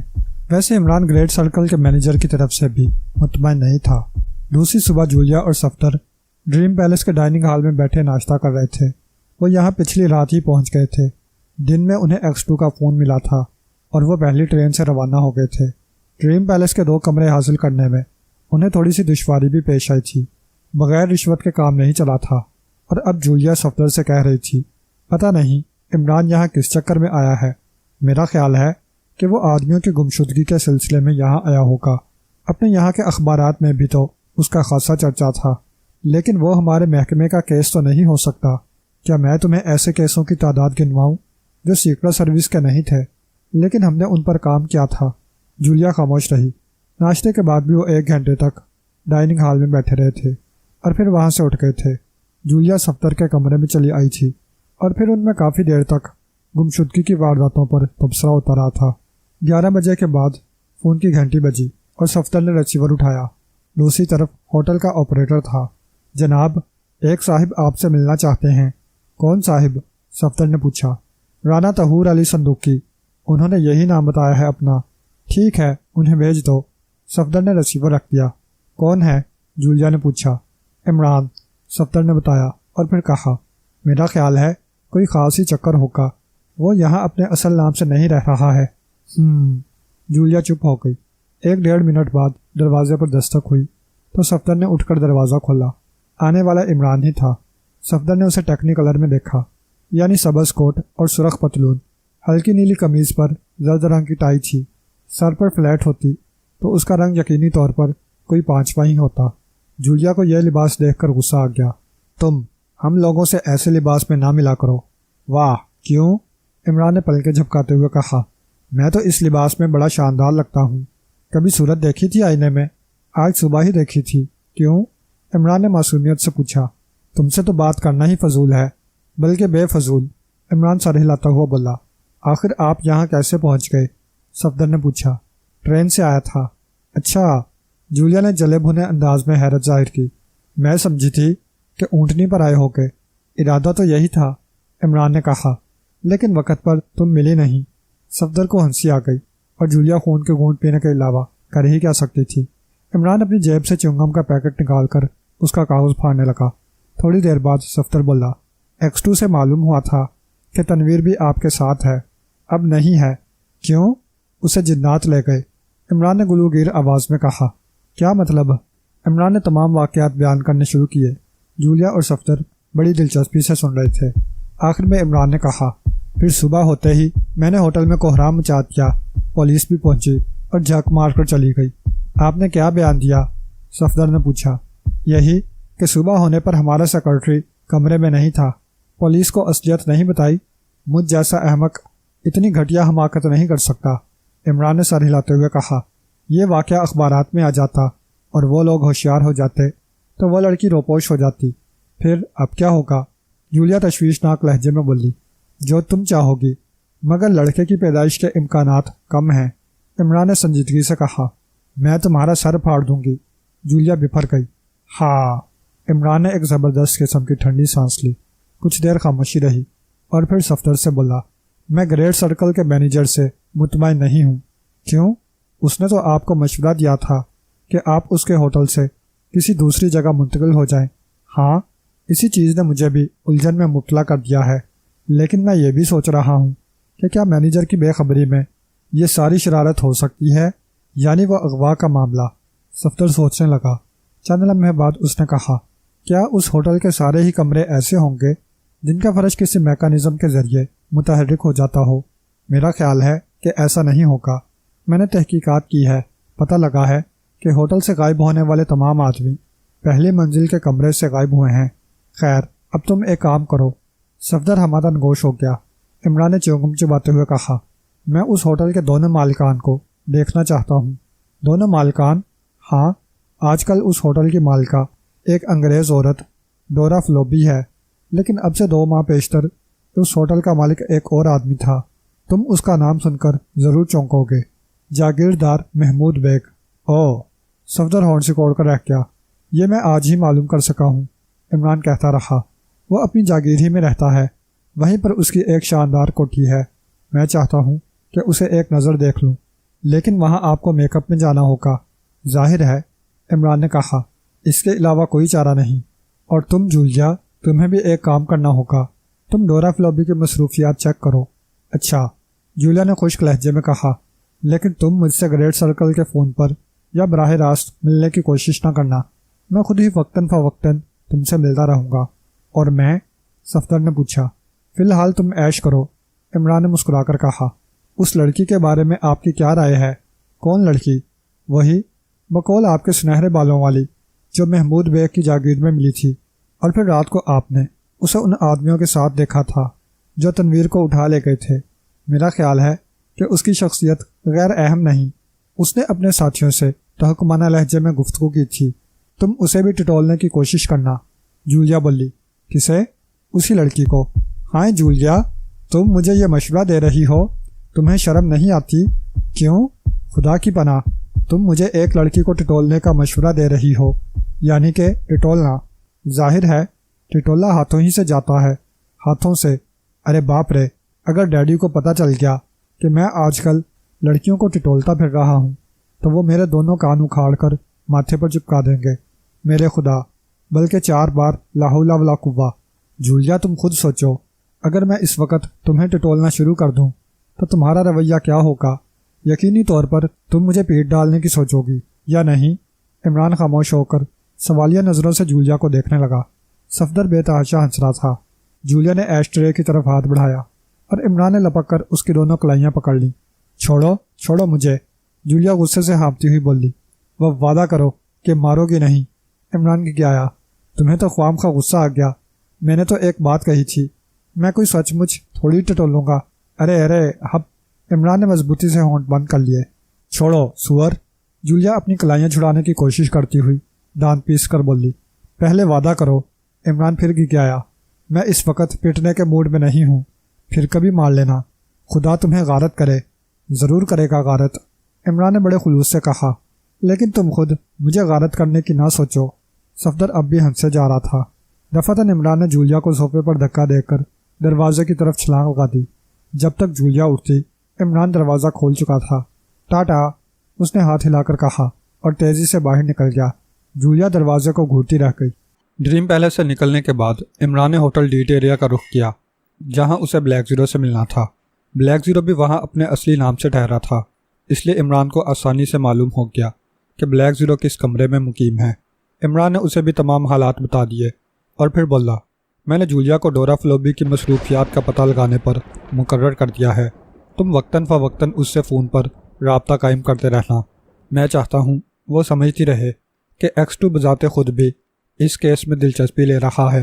بہتر ہے، بلیک زیرو نے سوچ میں ڈوبے ہوئے لہجے میں کہا۔ لیکن جناب، کیا سیاہ لاشوں والے معاملے کا بھی گم شدگیوں والے کیس سے کوئی تعلق ہے؟ بظاہر تو نہیں معلوم ہوتا۔ کیا آپ اس چیز کو نظر انداز کر رہے ہیں کہ بالائی جھیل کا کچھ حصہ محمود بیگ کی جاگیر میں ہے؟ صاف صاف کہو، تم کہنا کیا چاہتے ہو؟ سنہرے بالوں والی لڑکی کی گمشدگی، بلکہ یہ کہنا چاہیے کہ اغوا کے کیس میں ملوث ہے۔ اس لڑکی کا تعلق محمود بیگ کی جاگیر سے بھی ہے۔ جاگیر میں بالائی جھیل کا بھی کچھ حصہ ہے اور سیاہ لاشیں اسی جھیل میں پائی جاتی ہیں۔ میں نے اس انداز میں بھی سوچا ہے۔ عمران سر ہلاتا ہوا بولا، ممکن ہے یہ دونوں کڑیاں ایک ہی زنجیر کی ہوں، لیکن فی الحال یقین سے کچھ نہیں کہا جا سکتا۔ کیا یہ ممکن نہیں کہ جھیل میں پائی جانے والی لاشیں انہی لوگوں کی ہوں جنہیں اغوا کیا گیا تھا؟ اس کا ثبوت نہیں مل سکتا ہے۔ وہ لاشیں اس قابل ہی نہیں تھیں کہ انہیں شناخت کیا جا سکے۔ جسم پر گوشت تو تھا ہی نہیں، بس ہڈیوں پر کھال منڈی ہوئی تھی، عمران نے کہا۔ پھر چند لمحے سوچتے رہنے کے بعد اٹھتا ہوا بولا، اب میں چلتا ہوں، تیسرے پہر کو جولیا کو فون کر لینا بہتر ہے۔ عمران ہوٹل سے باہر آ گیا۔ پھر وہ ایک ٹیکسی کو روکنے کا اشارہ کرنے ہی والا تھا کہ پیچھے سے کسی نے کہا، ذرا سنیے۔ عمران چونک کر مڑا۔ مخاطب اسی کو کیا گیا تھا، اور مخاطب کرنے والا ایک خوشرو نوجوان تھا۔ اس کی عمر 30 سال کے قریب رہی ہوگی۔ وہ ایک جاندار شخصیت کا مالک تھا۔ عمران پلکیں جھپکاتا ہوا اس کی طرف دیکھتا رہا۔ کیا آپ میرے ساتھ ایک پیالی چائے پینا پسند کریں گے؟ وہ بولا۔ لیکن ہم تو آپ کو نہیں جانتے، عمران ہکلایا۔ وہ اس وقت سرتاپا حماقت نظر آ رہا تھا۔ اس سے کیا فرق پڑتا ہے؟ اجنبی نے مسکراتے ہوئے کہا۔ واقفیت پیدا کرنے میں حل بیل تو نہیں لگتے۔ وہ بے شک، عمران نے بوکھلائے ہوئے انداز میں کہا۔ تو پھر آئیے۔ عمران اس اجنبی کے ساتھ ایک بار پھر ہوٹل ڈیٹ ایریا کے ہال میں داخل ہوا۔ اجنبی ایک میز کے قریب پہنچ کر کرسیاں گھسیٹتا ہوا بولا، تشریف رکھیے۔ تشریف بھی رکھنی پڑے گی، عمران نے اس انداز میں کہا جیسے اجنبی نوجوان نے اسے زہر کھانے کا حکم دیا ہو۔ مناسب تو یہی ہوگا، تو پھر رکھے لیتا ہوں، عمران کہتا ہوا کرسی پر بیٹھ گیا۔ اجنبی نے ویٹر کو اشارے سے بلا کر چائے لانے کے لیے کہا، اور پھر اپنے کوٹ کی جیب سے ایک کارڈ نکال کر عمران کی طرف بڑھاتا ہوا بولا، ملاحظہ فرمائیں۔ او، عمران نے کارڈ کی تحریر پڑھ کر دیدے نچاتے ہوئے کہا، انسپیکٹر رانا، میں سونا گری محکمہ سراغ رسانی میں ہوں۔ اجنبی بولا، بڑی خوشی ہوئی آپ سے مل کر۔ عمران نے چہک کر مسافے کے لیے ہاتھ بڑھایا۔ آپ بھی رانا ہیں؟ ہم سے ملیے۔ ہم ہیں رانا طہور علی صندوقی۔ اجنبی نے مسکراتے ہوئے عمران کی بات پوری کر دی۔ تو آپ ہمیں جانتے ہیں؟ عمران نے متحیرانہ انداز میں کہا، جی ہاں، مجھے بے حد افسوس ہے کہ آپ کا سیکرٹری بھی گریڈ سرکل سے غائب ہو گیا۔ غالباً آپ کو پتہ چل گیا ہوگا کہ یہ کوئی نیا واقعہ نہیں۔ ادھر تقریباً 2 ماہ سے سونا گری میں اس قسم کے واقعات رونما ہو رہے ہیں، اور آج کل یہ کیس میرے ہی پاس ہے۔ میں کوشش کر رہا ہوں کہ جلد از جلد اس معاملے کی تہہ تک پہنچ جاؤں۔ کیا آپ اس سلسلے میں میری کوئی مدد کر سکتے ہیں؟ فرمائیے۔ اگر ہم محکمہ سراغ رسانی کے کسی افسر کے کام آ سکے تو اسے اپنی خوش قسمتی سمجھیں گے، لیکن آپ کے شہر میں ہمیں ایک بڑا ہی تلخ تجربہ ہوا ہے۔ ہمارے کمرے میں ایک لاش پائی گئی تھی۔ کیا آپ کو علم ہے؟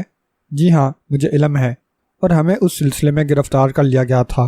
اگر گریڈ سرکل کے شریف مینیجر نے ہماری ضمانت نہ لے لی ہوتی تو ہمیں بڑی دشواریوں کا سامنا کرنا پڑتا۔ مجھے اس بات کا بھی علم ہے جناب کہ پولیس انسپیکٹر نے آپ کو گرفتار کرنے کی حماقت بھی کی تھی۔ بہرحال مجھے اس واقعہ پر افسوس ہے۔ بہرحال عمران نے بے پرواہی سے اپنے شانے جھٹکے اور پھر کہا، اس سلسلے میں ہم آپ کی کیا مدد کر سکتے ہیں؟ آپ مجھے گزشتہ رات کے بارے میں کچھ بتائیں۔ کیا؟ کچھ بھی، کوئی خاص بات؟ ہمارا خیال ہے کہ پچھلی رات کوئی خاص بات نہیں ہوئی تھی، وہاں سوا اس کے کہ ہمارا سیکرٹری غائب ہو گیا، اور اس سے پچھلی رات یعنی جس کی صبح کو آپ نے اپنے کمرے میں لاش دیکھی تھی، اس رات بھی ہم نے کوئی خاص بات نہیں محسوس کی۔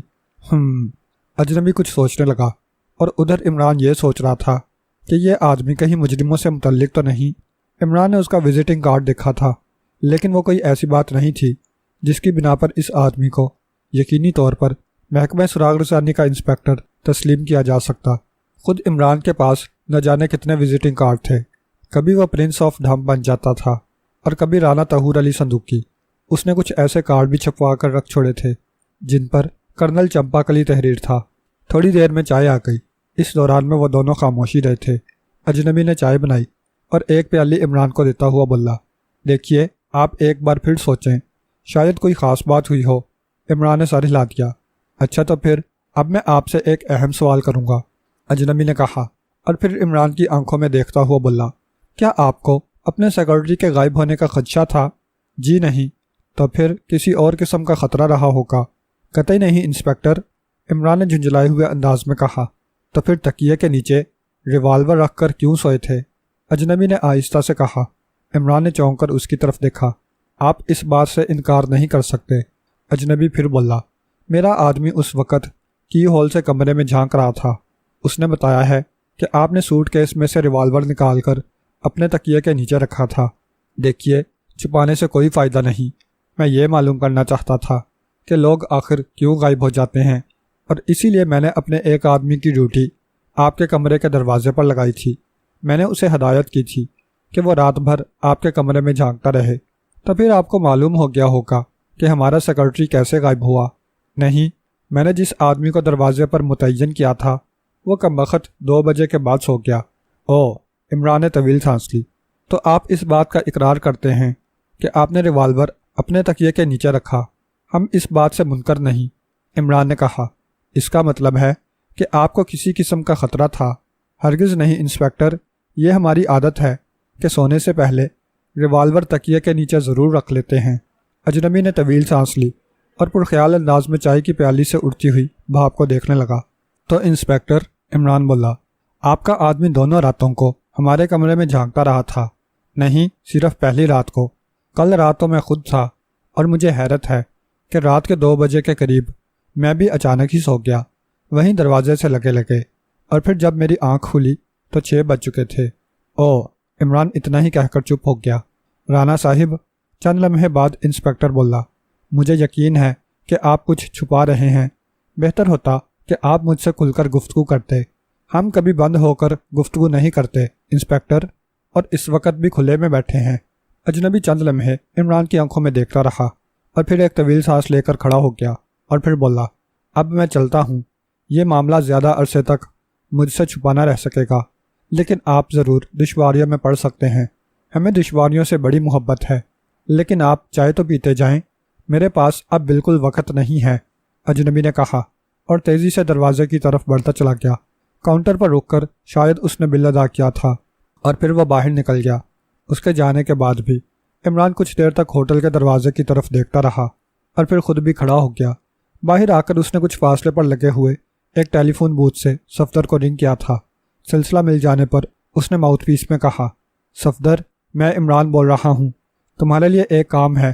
پتہ لگاؤ کہ یہاں کے محکمہ سراغ رسانی میں کوئی انسپکٹر رانا ہے یا نہیں۔ اگر ہو تو کوشش کرنا کہ اسے دیکھ بھی لو، اس کا حلیہ نوٹ کر لینا۔ میں شام کو تمہیں پھر رنگ کروں گا۔ اچھی بات ہے، صفدر کی آواز آئی۔ کیا جولیا موجود ہے؟ جی ہاں، صفدر نے کہا۔ آپ اسے ڈورا فلوبی کا پتہ بتانا بھول گئے تھے۔ ہاں، مجھے ابھی خیال آیا ہے، نوٹ کر لو۔ عمران نے ڈورا فلوبی کا پتہ لکھوایا، اور پھر بولا، اگر تم سے کوئی رانا طہور علی کے بارے میں پوچھے تو تمہارا کیا جواب ہوگا؟ یہی کہ یہ نام ہی پہلی بار سنا ہے؟ نہیں، بلکہ تم اور جولیا اپنے آپ کو میرا دوست ظاہر کرو گے۔ وہ کیوں؟ وجہ ملاقات ہونے پر بتاؤں گا۔ اچھا بس۔ عمران نے سلسلہ منقطع کر کے بلیک زیرو کو رنگ کیا، اور اسے بھی یہی ہدایت کی کہ وہ رانا طہور علی صندوقی سے اپنی شناسائی ظاہر کرے۔ عمران کا فون موصول ہونے کے بعد بلیک زیرو نے ریسیور رکھ کر سگریٹ سلکایا۔ تھوڑی دیر تک وہ کچھ سوچتا رہا، اور پھر اٹھ کر دوپہر کا کھانا کھانے کے لیے ڈائننگ ہال میں آیا۔ 2 گھنٹے بعد اس نے ایک پبلک ٹیلی فون بوتھ سے صفدر کو رنگ کیا۔ رابطہ قائم ہو جانے پر بلیک زیرو نے X2 کی آواز میں کہا، غالباً تم مجھے میری آواز میں پہچان لو گے۔ آپ؟ جی ہاں، آپ کی آواز تو ہم لوگ سینکڑوں میں شناخت کر سکتے ہیں، صفدر نے کہا۔ جولیا کو عمران نے کسی کام پر مقرر کیا تھا؟ جی ہاں، وہ ابھی لوٹی نہیں۔ عمران صاحب نے ایک کام میرے بھی سپرد کیا تھا، اشاروں میں جواب دینے کی کوشش کرو، بلیک زیرو نے کہا۔ دراصل وہ نہیں چاہتا تھا کہ اگر ہوٹل کا آپریٹر ان کی گفتگو سن رہا ہو تو کچھ سمجھ سکے۔ وہ آدمی محکمے میں موجود ہے جس کے متعلق عمران صاحب نے معلوم کیا تھا۔ اس کا حلیہ یہ ہے، سانولا رنگ، سیاہ بال، آنکھیں گہری نیلی، دراز قد ہے، اور اچھی صحت کا مالک بھی۔ ٹھیک، اور کوئی بات؟ جی نہیں۔ بلیک زیرو ریسیور رکھ کر بوتھ سے نکلا اور واپس ہوٹل کی طرف چل پڑا۔ وہ سوچ رہا تھا کہ وہ آدمی کون ہو سکتا ہے جس کے متعلق عمران نے صفدر کو تفتیش کرنے پر مقرر کیا تھا۔ ہوٹل پہنچ کر بلیک زیرو کچھ دیر سونے کے لیے بستر پر لیٹ گیا۔ اس کا خیال تھا کہ 1-1.5 گھنٹے سے زیادہ نہ سوئے گا، لیکن وہ سوتا ہی رہ گیا۔ شاید 6 بجے بھی آنکھ نہ کھلتی اگر ٹیلی فون کی گھنٹی نے اسے جگا نہ دیا ہوتا۔ بلیک زیرو نے انگڑائی لے کر ریسیور اٹھایا۔ اس کی دانست میں عمران کی ہی کال ہو سکتی تھی۔ خیال درست ثابت ہوا۔ دوسری طرف عمران ہی تھا جو بلیک زیرو سے کہہ رہا تھا، مجھے خوشی ہوگی اگر تم اسی وقت ہائی اسٹریٹ پر آ سکو۔ میں تمہارا انتظار کر رہا ہوں۔ میں آدھے گھنٹے میں پہنچ جاؤں گا۔ آ جاؤ، عمران نے کہہ کر ریسیور رکھ دیا۔ بلیک زیرو نے جلدی جلدی کپڑے تبدیل کیے اور ہوٹل سے نکل آیا۔ ہائی اسٹریٹ بالائی جھیل سے 2-2.5 فرلانگ کے فاصلے پر تھی۔ عمران وہاں موجود تھا۔ بلیک زیرو نے عمران کے کہنے پر ٹیکسی واپس کر دی۔ آؤ، عمران اس کا ہاتھ پکڑ کر ایک طرف بڑھا۔ کہاں؟ ہم چوری چھپے محمود بیگ کی جاگیر میں داخل ہوں گے۔ آپ نے کہا تھا کہ آج محمود بیگ سے ملنے کی کوشش کریں گے، لیکن نہیں مل سکا۔ میں نے فون کیا تھا۔ جواب میں اس کے سیکرٹری نے بتایا کہ جاگیردار محمود بیگ سخت بیمار ہیں اور کسی سے نہیں مل سکتے۔ اس کی سیکرٹری؟ بلیک زیرو نے سوال کیا۔ کیا وہ کوئی لڑکی ہے؟ ہاں، اس کی آواز سے میں نے اندازہ لگایا ہے کہ وہ وہی لڑکی ہے۔ کون؟ سنہرے بالوں والی؟ ہاں، لیکن آپ جاگیر میں کیوں داخل ہونا چاہتے ہیں؟ تاکہ محمود بیگ کی کوٹھی میں گھسوں۔ اس سے کیا ہوگا؟ اللہ نے چاہا تو سب کچھ ہوگا، عمران نے درویشانہ انداز میں انگلی اٹھا کر کہا۔ بلیک زیرو چپ ہو گیا۔ وہ سمجھ گیا تھا کہ عمران ابھی کچھ نہیں بتانا چاہتا۔ وہ دونوں آگے بڑھتے رہے۔ سورج مغرب میں چھپ گیا تھا اور شام کی ملگجی چادر سیاہی میں رنگتی چلی جا رہی تھی۔ اور ہاں، اچانک بلیک زیرو کو خیال آ گیا اور اس نے کہا، میں نے صفدر کو فون کیا تھا۔ اس کو آپ نے کسی آدمی کے متعلق تفتیش پر مقرر کیا تھا؟ ہاں، میں معلوم کرنا چاہتا تھا کہ یہاں کے محکمہ سراغ رسانی میں کوئی انسپکٹر رانا ہے یا نہیں۔ یہ آپ کیوں معلوم کرنا چاہتے تھے؟ بلیک زیرو نے پوچھا۔ ویسے آپ کی اطلاع کے لیے عرض کر دوں کہ وہ محکمہ سراغ رسانی میں موجود ہے۔ مجھے معلوم ہو چکا ہے، میں نے بھی صفدر کو فون کیا تھا، عمران نے کہا، اور اس نے وہ واقعہ بیان کرنا شروع کر دیا جب اس کی انسپکٹر رانا سے ملاقات ہوئی تھی۔ اب وہ دونوں ایک ایسے راستے پر چل رہے تھے جس کے دونوں طرف پہاڑیاں پھیلی ہوئی تھیں۔ اندھیرا اب پوری طرح پھیل چکا تھا اور عمران نے محدود روشنی والی ٹارچ چلا لی تھی۔ سب کچھ سن لینے کے بعد بلیک زیرو بولا، تو وہ انسپکٹر رانا ہی تھا؟ ہاں، صفدر نے جو حلیہ بتایا تھا وہ اس آدمی سے مطابقت رکھتا ہے جب مجھ سے ملا تھا۔ مگر آپ نے مجھ سے یہ کیوں کہا تھا کہ میں رانا طہور علی صندوقی سے اجنبیت کا اظہار نہ کروں؟ یہی ہدایت جولیا اور صفدر کو بھی کی گئی تھی۔ دراصل انسپکٹر رانا سے میری ملاقات جس طرح ہوئی تھی، اس سے ظاہر ہوتا تھا کہ وہ میرا تعاقب کرتا رہا ہے۔ ظاہر ہے کہ تم لوگ بھی اس کی نظر میں آ گئے ہوگے۔ ممکن ہے وہ تم لوگوں سے میرے بارے میں پوچھتا۔ پھر اگر تم لوگ اس سے کہہ دیتے کہ رانا طہور علی صندوقی کو نہیں جانتے تو یہ ایک غلط بات ہوتی، لیکن ایسا ہوا نہیں۔ ٹھیک ہے، میں نے احتیاطاً ہی وہ ہدایت کر دی تھی۔ اور اس عورت کے بارے میں کیا پتہ چلا؟ بلیک زیرو نے پوچھا۔ کیا نام بتایا تھا آپ نے اس کا؟ ڈورا فلوبی۔ میں نے جب آخری بار صفدر کو فون کیا تھا اس وقت تک جولیا واپس نہیں آئی تھی۔ اتنی دیر کیوں؟ بلیک زیرو نے پرتشویش لہجے میں کہا۔ کہیں وہ کسی چکر میں نہ پھنس گئی ہو۔ عمران کچھ نہ بولا، وہ کچھ سوچنے لگا تھا۔ اب ذرا ہوشیاری سے۔ تھوڑی دیر بعد عمران نے کہا، ہم محمود بیگ کی جاگیر میں داخل ہو چکے ہیں، لیکن یہ کوئی دوسرا راستہ ہے۔ بلیک زیرو نے کہا، ہم بالائی جھیل کی طرف سے نہیں جا رہے ہیں۔ ہاں، عمران نے کہا، اس راستے میں پولیس کے آدمیوں کا سامنا کرنا پڑتا۔ پولیس کے آدمیوں کا؟ عمران نے اس بات میں سر ہلا دیا اور پھر بولا، جب سے سیاہ لاشیں ملنا شروع ہوئی ہیں جھیل کی سختی سے نگرانی کی جا رہی ہے۔ اس کے باوجود ایک لاش آج بھی جھیل میں تیرتی پائی گئی تھی۔ تمہیں کیسے معلوم؟ شام کے ایک اخبار میں تھا۔ جب میں ہوٹل سے چلا ہوں تو ایک بک سٹال پر رکھے ہوئے اخبار میں یہ سرخی دیکھی تھی کہ آج صبح جھیل میں پھر ایک سیاہ لاش تیرتی پائی گئی تھی۔ میں نے شام کا اخبار نہیں دیکھا، عمران نے کہا۔ پھر بلیک زیرو نے کچھ نہ کہا۔ وہ دونوں خاموشی سے چلتے رہے۔ پہاڑیاں تاریکی میں ڈوبی ہوئی تھیں، ہر طرف سناٹا چھایا ہوا تھا۔ دفعتاً اس سناٹے میں ایک بھاری بھرکم آواز گونجی، ہالٹ، ہو از دیئر؟ دوسرے ہی لمحے عمران بلیک زیرو کا ہاتھ پکڑ کر تیزی سے ایک طرف نشیب میں اتر گیا۔ اندھیرے میں شعلے چمک کر معدوم ہو گئے تھے۔ کچھ چیزیں شائیں کی آواز کے ساتھ ان کے سروں پر سے گزر گئی تھیں۔ وہ چیزیں گولیوں کے علاوہ اور کیا ہوں گی؟ فائر سائلنسر لگے ہوئے ریوالوروں سے کیے گئے تھے۔ بلیک زیرو نے ریوالور نکال لیا۔ خبردار، فائر نہ کرنا، عمران نے سرگوشی کی۔ اندھیرے میں دوڑتے ہوئے قدموں کی آوازیں گونجنے لگی تھیں۔ پھر کوئی چیخا، ادھر دیکھو نشیب میں۔ عمران بلیک زیرو کا ہاتھ پکڑے ہوئے ایک طرف دوڑتا چلا گیا۔ فائر کیوں نہیں کرتے؟ بلیک زیرو بڑبڑایا۔ پھر ان لوگوں کو ڈاج دینا مشکل ہو جائے گا۔ ہمیں اس وقت ان لوگوں کی نظروں سے بچ کر آگے نکلنا ہے، اور اگر پھر انہوں نے ہمیں چاروں طرف سے گھیر لیا تو صرف 2 گولیاں ہم کو اپنے ہونے والے بچوں کے خوف سے نجات دلا دیں گی۔ بلیک زیرو چپ رہا۔ وہ اب بھی دوڑے جا رہے تھے۔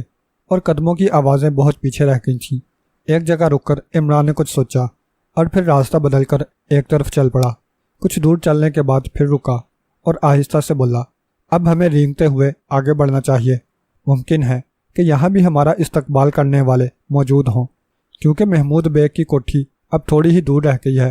بلیک زیرو نے کچھ کہے بغیر اس ہدایت پر عمل کیا اور وہ دونوں اب گھٹنوں اور کوہنیوں کے بل آگے بڑھ رہے تھے۔ کچھ دیر بعد وہ پھر رکے۔ بلیک زیرو کا اندازہ تھا کہ وہ 15 منٹ تک رینگتے رہے ہیں۔ اب ان کے سامنے ایک عمارت دکھائی دے رہی تھی جو اندھیرے میں کسی دیو پیکر عفریت کی مانند کھڑی تھی۔ یہی ہے؟ بلیک زیرو نے پوچھا۔ ہاں، عمران نے سر ہلا دیا۔ ہم عقب سے داخل ہوں گے۔ اور اگر بلیک زیرو کچھ کہتے کہتے ایک دم چپ ہو گیا۔ کہیں قریب ہی سے قدموں کی چاپ سنائی دے رہی تھی اور عمران نے بھی اسے سن لیا تھا۔ وہ دونوں زمین سے چپک گئے۔ آہٹ لمحہ بلمحہ قریب آتی جا رہی تھی اور اب 2 آدمیوں کے سائے بھی دکھائی دینے لگے تھے۔ ان کا رخ عمارت کی طرف تھا۔ وہ دونوں باتیں کرتے ہوئے عمران اور بلیک زیرو کے قریب سے گزرے۔ ایک کہہ رہا تھا، باس ہم پکڑے جائیں گے۔ اب کچھ بھی ہو، دوسرے نے جواب دیا، باس کو یہ اطلاع دینا بہرحال ضروری ہے کہ جاگیر میں 2 آدمی داخل ہو چکے ہیں۔ ممکن ہے کہ وہ کوٹھی میں بھی گھسیں۔ کیا وہ پولیس کے آدمی ہو سکتے ہیں؟ خبر نہیں۔ آہستہ آہستہ آوازیں دور ہوتی چلی گئیں۔ عمران نے سر اٹھا کر دیکھا اور پھر بلیک زیرو کا شانہ تھپتھپاتا ہوا بولا، اب آؤ۔ وہ دونوں ایک بار پھر رینگنے لگے۔ عمران نے بائیں طرف بڑھنا شروع کیا تھا۔ بلیک زیرو اس کے ساتھ چلتا رہا اور پھر ایک لمبا چکر کاٹ کر وہ اس عمارت کی پشت پر پہنچ گئے۔ کیا اس وقت عمارت میں داخل ہونا خطرناک نہ ہوگا؟ بلیک زیرو بولا، خطرناک تو ہوگا۔ پھر یہ کہ الف نون زیر ان، تے زیر تے، زوئیں الف زبر زوا، رے ساکن، مگر کس چیز کا؟ بلیک زیرو نے پوچھا۔ تم جس کا چاہو کرو، لیکن میں اپنی اس بکری کا انتظار کروں گا جو مجھے چھوڑ کر ایک ٹیڈی بکرے کے ساتھ بھاگ گئی تھی۔ میرا دل جگر پھیپڑے سبھی کہہ رہے ہیں کہ وہ ضرور آئے گی۔ وہ جگالی کرتی ہوئی کتنی حسین معلوم ہوتی ہے۔ محلے کے سارے بکرے اس کے چکر میں رہتے تھے۔ عمران ٹھنڈی سانس لے کر چپ ہو گیا۔ وہ دونوں ایک اونچی سی جگہ پر بڑے بڑے پتھروں کی اوٹ میں بیٹھے ہوئے تھے اور ان کے اطراف میں خاردار جھاڑیاں پھیلی ہوئی تھیں۔ بلیک زیرو چپ چاپ بیٹھا رہا۔ پھر شاید 20-25 منٹ گزرے ہوں گے کہ چاروں طرف قدموں کی آوازیں گونجنے لگیں۔ ٹارچ کی روشنیاں اندھیرے میں آڑی ترچھی لکیریں بنا رہی تھیں۔ عمران ایک طویل سانس لے کر رہ گیا۔ غالباً ہماری تلاش شروع ہو گئی ہے۔ بلیک زیرو نے سرگوشی کی۔ خدا ان لوگوں کو غارت کر دے گا۔ عمران بڑی بوڑھیوں کے سے انداز میں کلکلایا۔ کیا آپ اسی بات کا انتظار کر رہے تھے؟ نہیں، مجھے تو خیال بھی نہیں تھا ان کا۔ عمران نے تشویشناک نظروں سے چاروں طرف دیکھتے ہوئے کہا، میں تو یہ سوچ رہا تھا کہ 1-2 گھنٹے بعد جب یہ لوگ کچھ مطمئن ہو جائیں گے اس وقت عمارت میں داخل ہوا جائے گا، لیکن اب کیا کیا جائے؟ تم دیپک راگ الاپو، میں واہ واہ کروں گا، پھر ان لوگوں کے ریوالور ٹھمڑی شروع کر دیں گے اور ہم آہ آہ کرتے ہوئے جنت کو سدھار جائیں گے۔ باقی سب خیریت ہے۔ میں کہتا ہوں ہم لوگ دھر لیے جائیں گے، کچھ کیجئے۔ بلیک زیرو بے چینی سے چاروں طرف دیکھتا ہوا بولا، سنا ہے کہ ایسے موقع پر سورہ یاسین پڑھی جاتی ہے، لیکن وہ مجھے یاد نہیں۔ عمران کہتا ہوا عمارت کی چھت کی طرف دیکھنے لگا۔ وہاں بھی روشنی کا عکس نظر آ رہا تھا۔ تلاش وہاں بھی جاری تھی۔ اس کا مطلب ہے اس جاگیر میں کوئی زبردست قسم کا جرم ہو رہا ہے۔ عمران بولا، ورنہ یہ لوگ اتنے پریشان نہ ہوتے۔ اچھا اب آؤ۔ عمران بلیک زیرو کو لے کر ایک طرف رینگ گیا۔ ٹارچ کی روشنیاں اب بھی اندھیرے کا سینہ چیر رہی تھیں، لیکن اس سمت میں کوئی نہ تھا جدھر بلیک زیرو اور عمران بڑھ رہے تھے۔ جلد ہی وہ دونوں ان کے حلقے سے نکل آئے۔ اب چھت پر کوئی نہیں ہے۔ عمران نے سرگوشی کی، ادھر ہی نکل چلو۔ چھت پر؟ ہاں، عمران نے کہتے ہوئے عمارت کی طرف رینگنا شروع کر دیا۔ دیوار کے قریب پہنچ کر انہوں نے پلٹ کر دیکھا۔ ٹارچوں کی روشنیاں اب بھی دکھائی دے رہی تھیں۔ گندے پانی کے پائپ پر ہاتھ رکھتے ہوئے عمران نے آہستہ سے کہا، چڑھ چلو اوپر۔ اگر کسی ٹارچ کی روشنی ادھر بھی گھوم گئی تو ہم لوگ اتنے اچھے آدمی نہیں ہیں کہ اللہ میاں ہمیں نوجوانی میں ہی اٹھا لیں۔ ابھی تو ہماری شادی بھی نہیں ہوئی۔ پہل بلیک زیرو نے کی اور پھر عمران بھی اوپر چڑھتا چلا گیا۔ 2 منٹ بعد ہی وہ چھت پر تھے۔ یہاں اب بھی سناٹا ہی تھا۔ عمران چھت کے کنارے کنارے رینگنے لگا۔ وہ نیچے اترنے کے لیے زینہ تلاش کرنے لگا۔ جلد ہی زینہ مل گیا۔ میرے پیچھے پیچھے چلے آؤ، عمران نے سرگوشی کی۔ وہ دونوں نیچے اترنے لگے۔ بلیک زیرو نے اپنی گھڑی پر نظر ڈالی جو 11 بجنے کا اعلان کر چکی تھی۔ نچلی منزل پر اندھیرا ہی تھا۔ وہ اور نیچے اترے۔ اور یہاں تک کہ سب سے نچلے حصے میں پہنچ گئے۔ عمارت میں داخل ہونے کے بعد انہیں اب تک کسی خطرے کا سامنا نہیں کرنا پڑا تھا، لیکن زینے کے آخری حصے میں پہنچتے ہی عمران نہ صرف یہ کہ خود ٹھٹک کر رکا، بلکہ اس نے بلیک زیرو کے سینے پر ہاتھ رکھ کر اسے بھی آگے بڑھنے سے روک دیا۔ کیا بات ہے؟ بلیک زیرو نے عمران کے کان کے قریب منہ لے جا کر کہا۔ 2 آدمی، عمران نے کہا اور کچھ سوچنے لگا۔ وہ اس وقت آخری سیڑھی پر کھڑے ہوئے تھے۔ عمران کچھ دیر تک کسی سوچ میں ڈوبا رہا اور پھر آہستہ آہستہ بلیک زیرو سے کچھ کہنے لگا۔ اس کے بعد وہ دونوں طرف کی دیواروں سے چپک کر کھڑے ہو گئے۔ چند لمحے ٹھہر کر عمران نے سیڑھی پر آہستہ سے پیر مارا۔ فوراً ہی ایک آواز سنائی دی۔ کون؟ عمران اور بلیک زیرو دم سادے کھڑے رہے۔ پھر 2 آدمیوں کے باتیں کرنے کی آوازیں سنائی تھیں اور پھر قدموں کی آہٹ قریب آتی محسوس ہوئی۔ دونوں ہی آدمی قریب آ رہے تھے۔ پھر جیسے ہی انہوں نے سیڑھی پر قدم رکھے، عمران اور بلیک زیرو نے ان کی گردنیں دبوچ لیں۔ ذرا ہی دیر بعد وہ دونوں آدمی سیڑھیوں پر بے حس و حرکت پڑے ہوئے تھے۔ عمران نے یہ دیکھنے کی ضرورت نہیں محسوس کی کہ وہ صرف بے ہوش ہوئے ہیں یا مر ہی گئے ہیں۔ سیڑھیوں کا اختتام ایک ہال میں ہوا تھا جس کے کئی دروازے تھے۔ عمران ایک ایسے دروازے کی طرف بڑھا جس پر ایک پردہ لٹک رہا تھا۔ بلیک زیرو اور وہ اس دروازے کے آگے نکل گئے۔ یہ ایک راہداری تھی۔ وہ آگے بڑھے۔ ایک کمرے کا دروازہ تھوڑا سا کھلا ہوا تھا جس سے اندرونی روشنی راہداری میں پڑ رہی تھی۔ عمران اور بلیک زیرو اس کے قریب پہنچ کر رک گئے۔ ان دونوں کے ہاتھوں میں اب ریوالور بھی نظر آ رہے تھے اور انہوں نے اپنے چہرے نقابوں میں چھپا لیے۔ کمرے کے اندر سے باتیں کرنے کی آوازیں آ رہی تھیں، ایک نسوانی اور ایک مردانی آواز۔ نسوانی آواز کو عمران نے پہچان لیا۔ یہ وہی سنہرے بالوں والی لڑکی معلوم ہوتی تھی۔ عمران کھڑکی کی طرف سے رکایا۔ وہ بند تھی، لیکن اس کے صاف و شفاف شیشوں سے اندر کا منظر صاف دکھائی دے رہا تھا۔ بلیک زیرو بھی عمران کے ساتھ اندر جھانکنے لگا۔ لڑکی وہی سنہرے بالوں والی تھی اور مرد، عمران اسے دیکھتے ہی چونک پڑا۔ یہ تو شرجیل ہے، بلیک زیرو نے مدھم لہجے میں کہا۔ ہاں، مگر یہ قید میں تھا۔ 6 ماہ پہلے کی بات ہے، یہ جیل سے فرار ہو گیا تھا۔ بلیک زیرو چپ ہو گیا۔ شرجیل ایک بلیک میلر تھا۔ 1.5 سال پہلے اسے عمران ہی کی وجہ سے جیل میں جانا پڑا تھا، لیکن اس کے کچھ ساتھی ہاتھ نہ آ سکے تھے اور غالباً انہی کی مدد سے شرجیل کو جیل سے فرار ہونے میں کامیابی ہو سکی تھی۔ شرجیل کے چند گرفتار شدہ ساتھیوں سے اس بات کا بھی پتہ لگا تھا کہ شرجیل کی ایک محبوبہ تھی، اس کا نام مرجینہ تھا، لیکن وہ بھی پولیس کے ہاتھ نہ آ سکی تھی۔ بعد میں پولیس نے اسے اور شرجیل کے دوسرے ساتھیوں کو تلاش کیا تھا۔ ان میں سے بھی چند ایک مل گئے تھے، لیکن مرجینہ ایسی روپوش ہوئی تھی کہ پھر اس کا پتہ ہی نہ چل سکا تھا۔ مرجینہ اور شرجیل نسلاً یہودی تھے اور اب عمران سوچ رہا تھا کہ یہ سنہرے بالوں والی لڑکی مرجینہ تو نہیں۔ ان دونوں کے ہونٹ ہلتے دکھائی دے رہے تھے، لیکن کھڑکیاں بند ہونے کی وجہ سے آواز نہیں سنائی دے رہی تھی۔ اچانک راہداری میں قدموں کی آواز سنائی دی اور عمران بلیک زیرو کے ساتھ پنجوں کے بل تیزی سے آگے بڑھتا چلا گیا۔ اگر راہداری میں روشنی ہوتی تو ان دونوں کا مجرموں کی نظر میں آ جانا یقینی تھا۔ وہ 3 آدمی تھے جو شرجیل کے کمرے میں داخل ہوئے تھے۔ راہداری کے آخری سرے سے عمران نے ان لوگوں کو دیکھا اور پھر بلیک زیرو سے بولا، تم یہیں رکو، میں ابھی آیا۔ پھر عمران پنجوں ہی کے بل چلتا ہوا دوبارہ کمرے کے قریب پہنچ گیا اور کھلے ہوئے دروازے سے کان لگا کر سننے لگا۔ دفع ہو جاؤ، شرجیل کی گڑاتی ہوئی آواز سنائی دی۔ اگر ان نامعلوم آدمیوں کی وجہ سے کوئی نقصان پہنچا تو میں تم لوگوں کی ہڈیاں چبا جاؤں گا۔ عمران پھر تیزی سے پیچھے ہٹتا چلا آیا۔ تینوں آدمی کمرے سے نکلتے دکھائی دیے اور پھر ان کے قدموں کی آواز دور ہوتی چلی گئی۔ کیا بات تھی؟ بلیک زیرو نے پوچھا۔ وہ لوگ شرجیل کو بتانے آئے ہوں گے کہ وہ 2 نامعلوم آدمی کہیں نہیں مل سکے، عمران نے کہا۔ آؤ، آخر ارادہ کیا ہے؟ دیکھنا ہے کہ شرجیل یہاں کس قسم کا جرم کر رہا ہے۔ وہ دونوں کھڑکی کے قریب پہنچ گئے۔ اس وقت شرجیل کمرے کے وسط میں لگی ہوئی ایک گول میز کو گھمانے کی کوشش کر رہا تھا اور اس میں اسے کافی طاقت صرف کرنا پڑی تھی۔ اچانک کمرے کے ایک طرف کی دیوار میں خلا پیدا ہو گیا۔ ایک تختہ سے ہٹتا چلا گیا اور پھر شرجیل اس خلا میں داخل ہو گیا۔ اس کے پیچھے وہ سنہرے بالوں والی لڑکی بھی تھی اور پھر وہ خلا برابر ہو گیا۔ عمران جھپٹ کر دروازے کے قریب پہنچا۔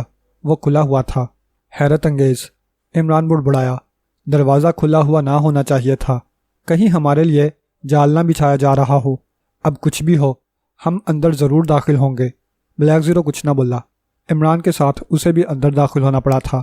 عمران اسی گول میز پر زور آزمائی کرنے لگا۔ وہ دائیں طرف گھومنے لگی اور پھر دیوار میں وہی خلا دوبارہ پیدا ہو گیا۔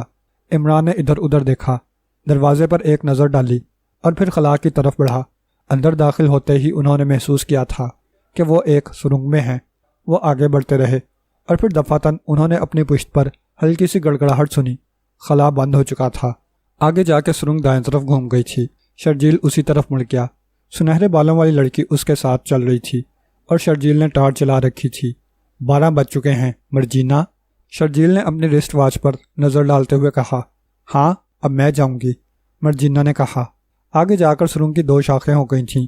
بائیں طرف والی سرنگ کی زمین پر ایک چھوٹی سی ریلوے لائن بچھی ہوئی تھی جس پر ایک ٹرالی کھڑی ہوئی تھی۔ مرجینا اور شرجیل اس ٹرالی کے قریب رکے اور پھر مرجینا ٹرالی میں بیٹھتی ہوئی بولی، اب تم جاؤ۔ اوکے، شرجیل نے ہاتھ ہلایا اور سرنگ کی دوسری شاخ میں آگے بڑھتا چلا گیا۔ پھر مرجینا نے اپنی ٹرالی چلا دی اور لوہے کی چکنی پٹری پر ٹرالی تیزی سے پھسلنے لگی۔ سرنگ کے اندر یہ سفر 15 منٹ تک جاری رہا اور پھر ٹرالی رک گئی۔ اب مرجینا نے ایک کافی قوت والی ٹارچ روشن کر لی تھی۔ سرنگ یہاں پر کافی کشادہ نظر آئی۔ دائیں طرف ایک دروازہ دکھائی دے رہا تھا۔ مرجینا اس ٹرالی سے اتر کر اس دروازے کے قریب پہنچی اور اس نے 2 مرتبہ تالی بجائی۔ چند لمحے بعد دروازہ کھلا اور مرجینا اندر داخل ہو گئی۔ یہاں 4 آدمی ایک میز کے گرد بیٹھے شراب پی رہے تھے۔ ایک کرسی خالی بھی پڑی تھی۔ مرجینا کے آنے سے قبل اس پر وہ آدمی بیٹھا ہوگا جس نے دروازہ کھولا تھا۔ وہ لوگ مرجینا کو دیکھتے ہی کھڑے ہو گئے تھے۔ مرجینا نے خشمگین نظروں سے شراب کی کھلی ہوئی بوتل اور گلاسوں کی طرف دیکھا اور پھر ان لوگوں کو گھورتی ہوئی بولی، اس کا مطلب؟ ان 5 نے ایک دوسرے کی طرف دیکھا اور پھر ان میں سے ایک نے کہا، ہم میں سے کوئی بھی آپ کی بات نہیں سمجھ سکا مس صاحبہ، شراب کیوں پی جا رہی ہے؟ مرجینا نے غصیلی آواز میں کہا، کیا تم لوگوں کو نہیں معلوم کہ یہ کام کا وقت ہے؟ ہمیں آج سے پہلے یہ ہدایت کبھی نہیں کی گئی مس صاحبہ کہ ہم کام کے وقت شراب نہ پئیں۔ آئندہ ایسا نہیں ہونا چاہیے۔ مرجینا نے خشک لہجے میں کہا، بہتر مس صاحبہ، کیا سب کچھ تیار ہے؟ جی ہاں۔ مرجینا ایک گوشے کی طرف بڑھی جہاں ایک چھوٹی سی مشین رکھی ہوئی تھی۔ اس میں لگی ہوئی ایک نلکی کا سرا اوپر چھت میں جا کر غائب ہو گیا تھا۔ مرجینا اس مشین کے سامنے ایک کرسی پر بیٹھ گئی۔ پھر اس نے اپنی گھڑی کی طرف دیکھا جس میں 1 بجنے والا تھا۔ اس مشین میں 1 فٹ لمبا اور تقریباً 8 انچ چوڑا سکرین بھی لگا ہوا تھا۔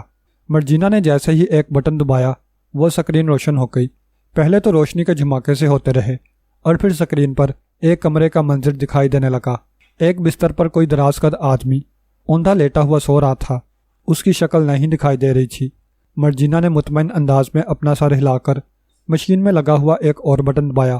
مشین سے ہلکی سی گونج پیدا ہونے لگی اور وہ نلکی تھرتھرانے لگی جس کا آخری سرا چھت میں جا کر غائب ہو گیا تھا۔ مرجینا مشین میں لگے ہوئے ایک شیشے کی طرف دیکھنے لگی۔ وہ شاید کسی قسم کا میٹر تھا جس پر 0 سے لے کر 10 تک کے ہندسے بنے ہوئے تھے اور ایک سوئی 0 کی طرف سے 10 کے ہندسے کی طرف بڑھ رہی تھی۔ پھر جب وہ 10 پر پہنچ گئی تو مرجینا نے اپنی گھڑی کو دیکھنا شروع کیا۔ ٹھیک 1 منٹ گزرنے کے بعد اس نے مشین کا ایک ایسا لیور دبایا جس کے اوپر بیک لکھا ہوا تھا۔ میٹر کی سوئی 10 کے ہندسے سے واپس 0 کی طرف آنے لگی۔ وہ 5 آدمی کمرے میں خاموش کھڑے ہوئے تھے۔ پھر جیسے ہی میٹر کی سوئی 0 پر پہنچی، مرجینا نے مشین کا سوئچ آف کر دیا اور مشین کی گونج ختم ہو گئی۔ اس کے ساتھ ہی نلکی کی تھرتھراہٹ بھی رک گئی تھی، لیکن سکرین اب بھی روشن تھا۔ دوسرا سوئچ آن کرنے پر وہ بھی تاریک ہو گیا۔ پھر مرجینا وہاں سے اٹھ کر دوسرے گوشے میں پہنچی۔ یہاں پر نصب شدہ مشین بہت بڑی تھی۔ مرجینا نے اسے سٹارٹ کیا اور کمرے میں گھرر گھرر کی آواز گونجنے لگی۔ اس کے ساتھ ہی کمرے کی ایک دیوار میں خلا ظاہر ہو گیا تھا۔ مشین کو چلتا چھوڑ کر مرجینا اس خلا میں داخل ہو گئی۔ اس نے مڑ کر یہ نہیں دیکھا کہ اس کے ساتھی کیا کر رہے ہیں۔ یہ بھی ایک پتلی سی سرنگ تھی، لیکن اس کی لمبائی 20 گز سے زیادہ نہ ہوگی۔ اس کے آخری سرے پر پلاسٹر کیا ہوا تھا اور تقریباً 60 فٹ کی بلندی پر 2 بلب لگے ہوئے تھے، سبز اور سرخ بلب۔ سبز بلب تیزی سے جل بجھ رہا تھا۔ مرجینا اس کی طرف دیکھتی رہی۔ چند لمحے بعد اچانک سرخ بلب روشن ہو گیا۔ اس کے ساتھ ہی سبز بلب بجھ گیا تھا۔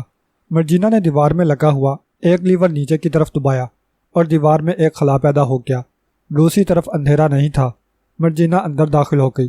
اس کے ساتھ ہی اس کے 5 ساتھی بھی تھے، جن میں سے 2 کے پاس پانی کی ایک بالٹی اور چمڑے کا بنا ہوا ایک غیر معمولی طور پر لمبا پیر تھا۔ مرجینا نے اندر داخل ہو کر چاروں طرف نظر دوڑائی۔ یہ وہی کمرہ معلوم ہوتا تھا جس کا عکس مرجینا نے ٹیلی ویژن سکوپ پر دیکھا تھا۔ بستر پر وہ آدمی اب بھی اوندھا لیٹا ہوا تھا۔ مرجینہ نے اس کی طرف اشارہ کرتے ہوئے اپنے آدمیوں سے کہا، چلو اٹھاؤ اسے۔ تو آدمیوں نے آگے بڑھ کر بستر پر لیٹے ہوئے آدمی کو اٹھانے کی کوشش کی، لیکن دوسرے ہی لمحے ان کے منہ سے تحیر زدہ سی آوازیں نکل گئی تھیں۔ کیا ہوا؟ مرجینہ کہتی ہوئی تیزی سے آگے بڑھی۔ ڈمی مس صاحبہ، ایک نے جواب دیا۔ ڈمی؟ مرجینہ کے منہ سے نکلا۔ جی ہاں، وہ سچ مچ ڈمی تھی اور اسے لباس پہنا کر بستر پر اوندا لٹا دیا گیا تھا۔ دفتن مسحری کے نیچے سے 5 آدمی اچھل کر باہر نکلے جن کے ہاتھوں میں ریوالور تھے۔ خبردار، تم سب اپنے ہاتھ اوپر اٹھا دو۔ دراز کا ریوالور والا گرجا۔ ان لوگوں نے فوراً ہی اپنے ہاتھ اوپر اٹھا دیے تھے اور ان کے چہروں پر زردی پھیل گئی تھی۔ البتہ مرجینہ زیادہ نہیں گھبرائی تھی۔ تو یہ سب کچھ تمہارا کیا دھرا ہے؟ دراز قد نے مرجینہ کو گھورتے ہوئے طنزیہ لہجے میں کہا۔ ہاں، مرجینہ مسکرائی۔ کیا تم مجھے پہچانتے ہو؟ اچھی طرح۔ جاگیردار محمود بیگ کی خوبصورت سیکرٹری۔ کیا محمود بیگ بھی اس جرم میں تمہارا ساتھی ہے؟ میں تمہیں کیوں بتاؤں؟ مرجینہ اب بھی مسکرا رہی تھی۔ دانت بند کرو اپنے، دراز قد نے جھلا کر کہا۔ کیا میں بری لگتی ہوں ہنستی ہوئی؟ مرجینہ نے اٹھلا کر کہا۔ وہ باتوں ہی باتوں میں آہستہ آہستہ خلا کی طرف کھسکتی جا رہی تھی۔ پھر اچانک ہی اس نے ایک طویل جست لگائی۔ خبردار، دراز قد آدمی نے چیختے ہوئے فائر کر دیا، لیکن مرجینہ خلا کے دوسری طرف پہنچ چکی تھی۔ وہ دوڑتی ہی چلی گئی اور چند ہی لمحے بعد وہ اس کمرے میں پہنچ گئی جہاں اس نے تھوڑی ہی دیر پہلے کچھ مشینوں کو کنٹرول کیا تھا۔ وہ چند قدموں کی آوازیں سن رہی تھی، لیکن اس سے پہلے کہ کوئی اس کمرے میں پہنچتا، مرجینہ نے دیوار کا خلا بند کر دیا۔ پھر دوڑتی ہوئی اس کمرے سے نکلی اور ٹرالی میں جا بیٹھی۔ اس کا سانس بری طرح پھول گیا تھا۔ ٹرالی واپس چل پڑی۔ خلا بند ہوتے ہی بلیک زیرو کے منہ سے بے ساختہ نکلا، یہ کیا ہوا؟ ہوا ہوگا کچھ، تم چلتے رہو۔ عمران نے سرگوشی کی۔ وہ دونوں پھر آگے بڑھنے لگے۔ کافی فاصلے پر ایک روشن اور متحرک نقطہ دکھائی دے رہا تھا۔ یہ ٹارچ معلوم ہوتی ہے، بلیک زیرو بولا۔ ارے نہیں، کوئی جگنو رات کا کھانا کھا کر چہل قدمی کر رہا ہے، عمران نے کہا۔ لیکن ہمیں اس سے بچ کر چلنا چاہیے، وہ ہمیں دیکھ نہ لے۔ تم دائیں طرف کی دیوار سے چپک کر آگے بڑھو، میں بائیں طرف والی دیوار کے ساتھ چلتا ہوں۔ بلیک زیرو بغیر کچھ کہے دائیں طرف کی دیوار سے لگ گیا۔ عمران نے بائیں طرف کی دیوار کے سہارے آگے بڑھنا شروع کیا۔ وہ یہ بھی سوچ رہا تھا کہ یہ سرنگ قدرتی نہیں معلوم ہوتی، اسے بنانے میں یقیناً کافی وقت لگا ہوگا۔ عمران سوچتا ہوا آگے بڑھتا رہا۔ سرنگ میں اتنی تاریکی تھی کہ ہاتھ کو ہاتھ سجائی نہ دے رہا تھا۔ اچانک روشنی کا وہ دائرہ نظروں سے اوجھل ہو گیا۔ اس کے غائب ہوتے ہی عمران ٹھٹک کر رک گیا۔ پھر اس نے مدھم لہجے میں سرگوشی کی۔ بلیک جناب، بلیک زیرو کہتا ہوا قریب کھسک آیا۔ وہ جگنو غائب ہو گیا، اب پھر رینگتے ہوئے آگے بڑھو۔ خطرہ؟ شاید۔ وہ دونوں سینے کے بل لیٹ کر آگے بڑھنے لگے۔ ریوالور ان دونوں کے ہاتھوں میں تھے اور وہ بہت محتاط ہو کر آگے بڑھ رہے تھے۔ ایک جگہ پہنچ کر عمران کے منہ سے ٹھنڈی سانس نکل گئی، کیونکہ یہاں سرنگ ایک طرف مڑ گئی تھی اور روشنی کا دائرہ اب پھر دکھائی دینے لگا تھا۔ اوفو، عمران نے سرگوشی کی۔ یہ جگنو بڑا 420 معلوم ہوتا ہے۔ بلیک زیرو کچھ نہ بولا۔ تھوڑی دیر بعد وہ روشن دائرہ ایک جگہ رک گیا تھا۔ عمران اور بلیک زیرو بھی ایک دم رک گئے تھے۔ اب کیا ہوا اس جگنو کو؟ عمران پھر بولا۔ کیا اس کا گھر آ گیا؟ ممکن ہے، بلیک زیرو نے آہستہ سے کہا۔ پھر وہ دونوں کچھ دیر کے لیے خاموش ہو گئے۔ شاید 2 منٹ گزرے ہوں گے کہ انہوں نے کچھ اس قسم کی آواز سنی جیسے کوئی گاڑی ریل کی پٹری پر دوڑ رہی ہو۔ روشنی کا دائرہ پھر متحرک ہو گیا تھا۔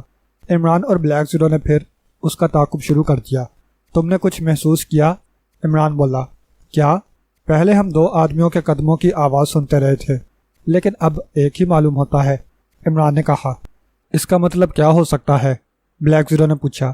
2 ہی باتیں ہو سکتی ہیں، یا تو ایک فرد یہیں کہیں رک گیا ہے اور یا کسی دوسری طرف چلا گیا ہے۔ ممکن ہے اس سرنگ کی 2 شاخیں ہوں، ممکن ہے، بلیک زیرو نے کہا۔ لیکن اس گفتگو کے دوران میں بھی وہ آگے بڑھتے رہے اور پھر ایک جگہ عمران کے خیال کی تصدیق ہو گئی۔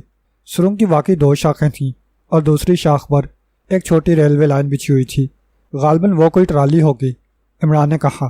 لیکن اس پر گیا کون ہے، شرجیل یا مرجینہ؟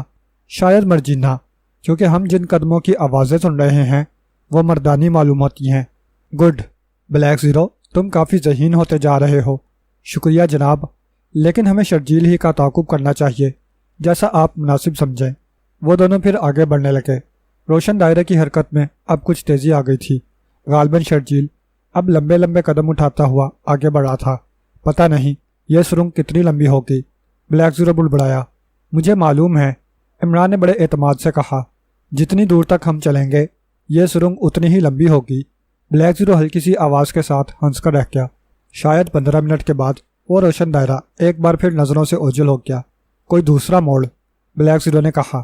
ایسا ہی معلوم ہوتا ہے، عمران سر ہلاتا ہوا بولا، اور پھر اس نے کہا، کیا تم اب کسی قسم کی آواز سن رہے ہو؟ جی ہاں، ہلکی سی گونج، بلیک زیرو نے جواب دیا۔ وہ دونوں آگے بڑھتے رہے اور وہ گونج ان سے قریب ہوتی چلی گئی۔ اب وہ اس آواز کو واضح طور پر سن رہے تھے۔ ایسا معلوم ہو رہا تھا جیسے کہیں قریب ہی بہت بڑی بڑی مشینیں چل رہی ہوں۔ پھر وہ موڑ کے قریب پہنچ کر رک گئے۔ اب انہیں دائیں طرف مڑنا تھا، لیکن اگر مڑنے سے پہلے عمران نے احتیاط سے کام نہ لیا ہوتا تو ان کے لیے مصیبت کھڑی ہو جاتی، کیونکہ اس حصے میں روشنی دکھائی دے رہی تھی۔ شاید کچھ آدمی ہیں، عمران نے سرگوشی کی۔ اتنے زیادہ تو نہیں ہیں کہ ہم ان سے نمٹ بھی نہ سکیں؟ بلیک زیرو نے سوال کیا۔ اس کا اندازہ لگانا مشکل ہے کہ وہ کتنے ہوں گے۔ پھر اب ٹھہرو، مجھے سوچنے دو۔ بلیک زیرو چپ ہو گیا۔ تھوڑی دیر بعد عمران نے پھر دوسری طرف جھانکا۔ شرجیل کے علاوہ صرف ایک آدمی اور سامنے دکھائی دے رہا تھا، باقی افراد آڑ میں تھے۔ شرجیل انہی لوگوں سے کچھ کہہ رہا تھا، لیکن مشینوں کی گونج کی وجہ سے اس کی آواز سنائی نہیں دے رہی تھی۔ اچانک عمران بڑی تیزی سے پیچھے ہٹا۔ کیا ہوا؟ بلیک زیرو نے گھبرا کر پوچھا۔ میرا خیال ہے کہ شرجیل نے مجھے دیکھ لیا ہے، عمران نے جواب دیا، لیکن اس کے لہجے سے پریشانی کا اظہار نہیں ہوا تھا۔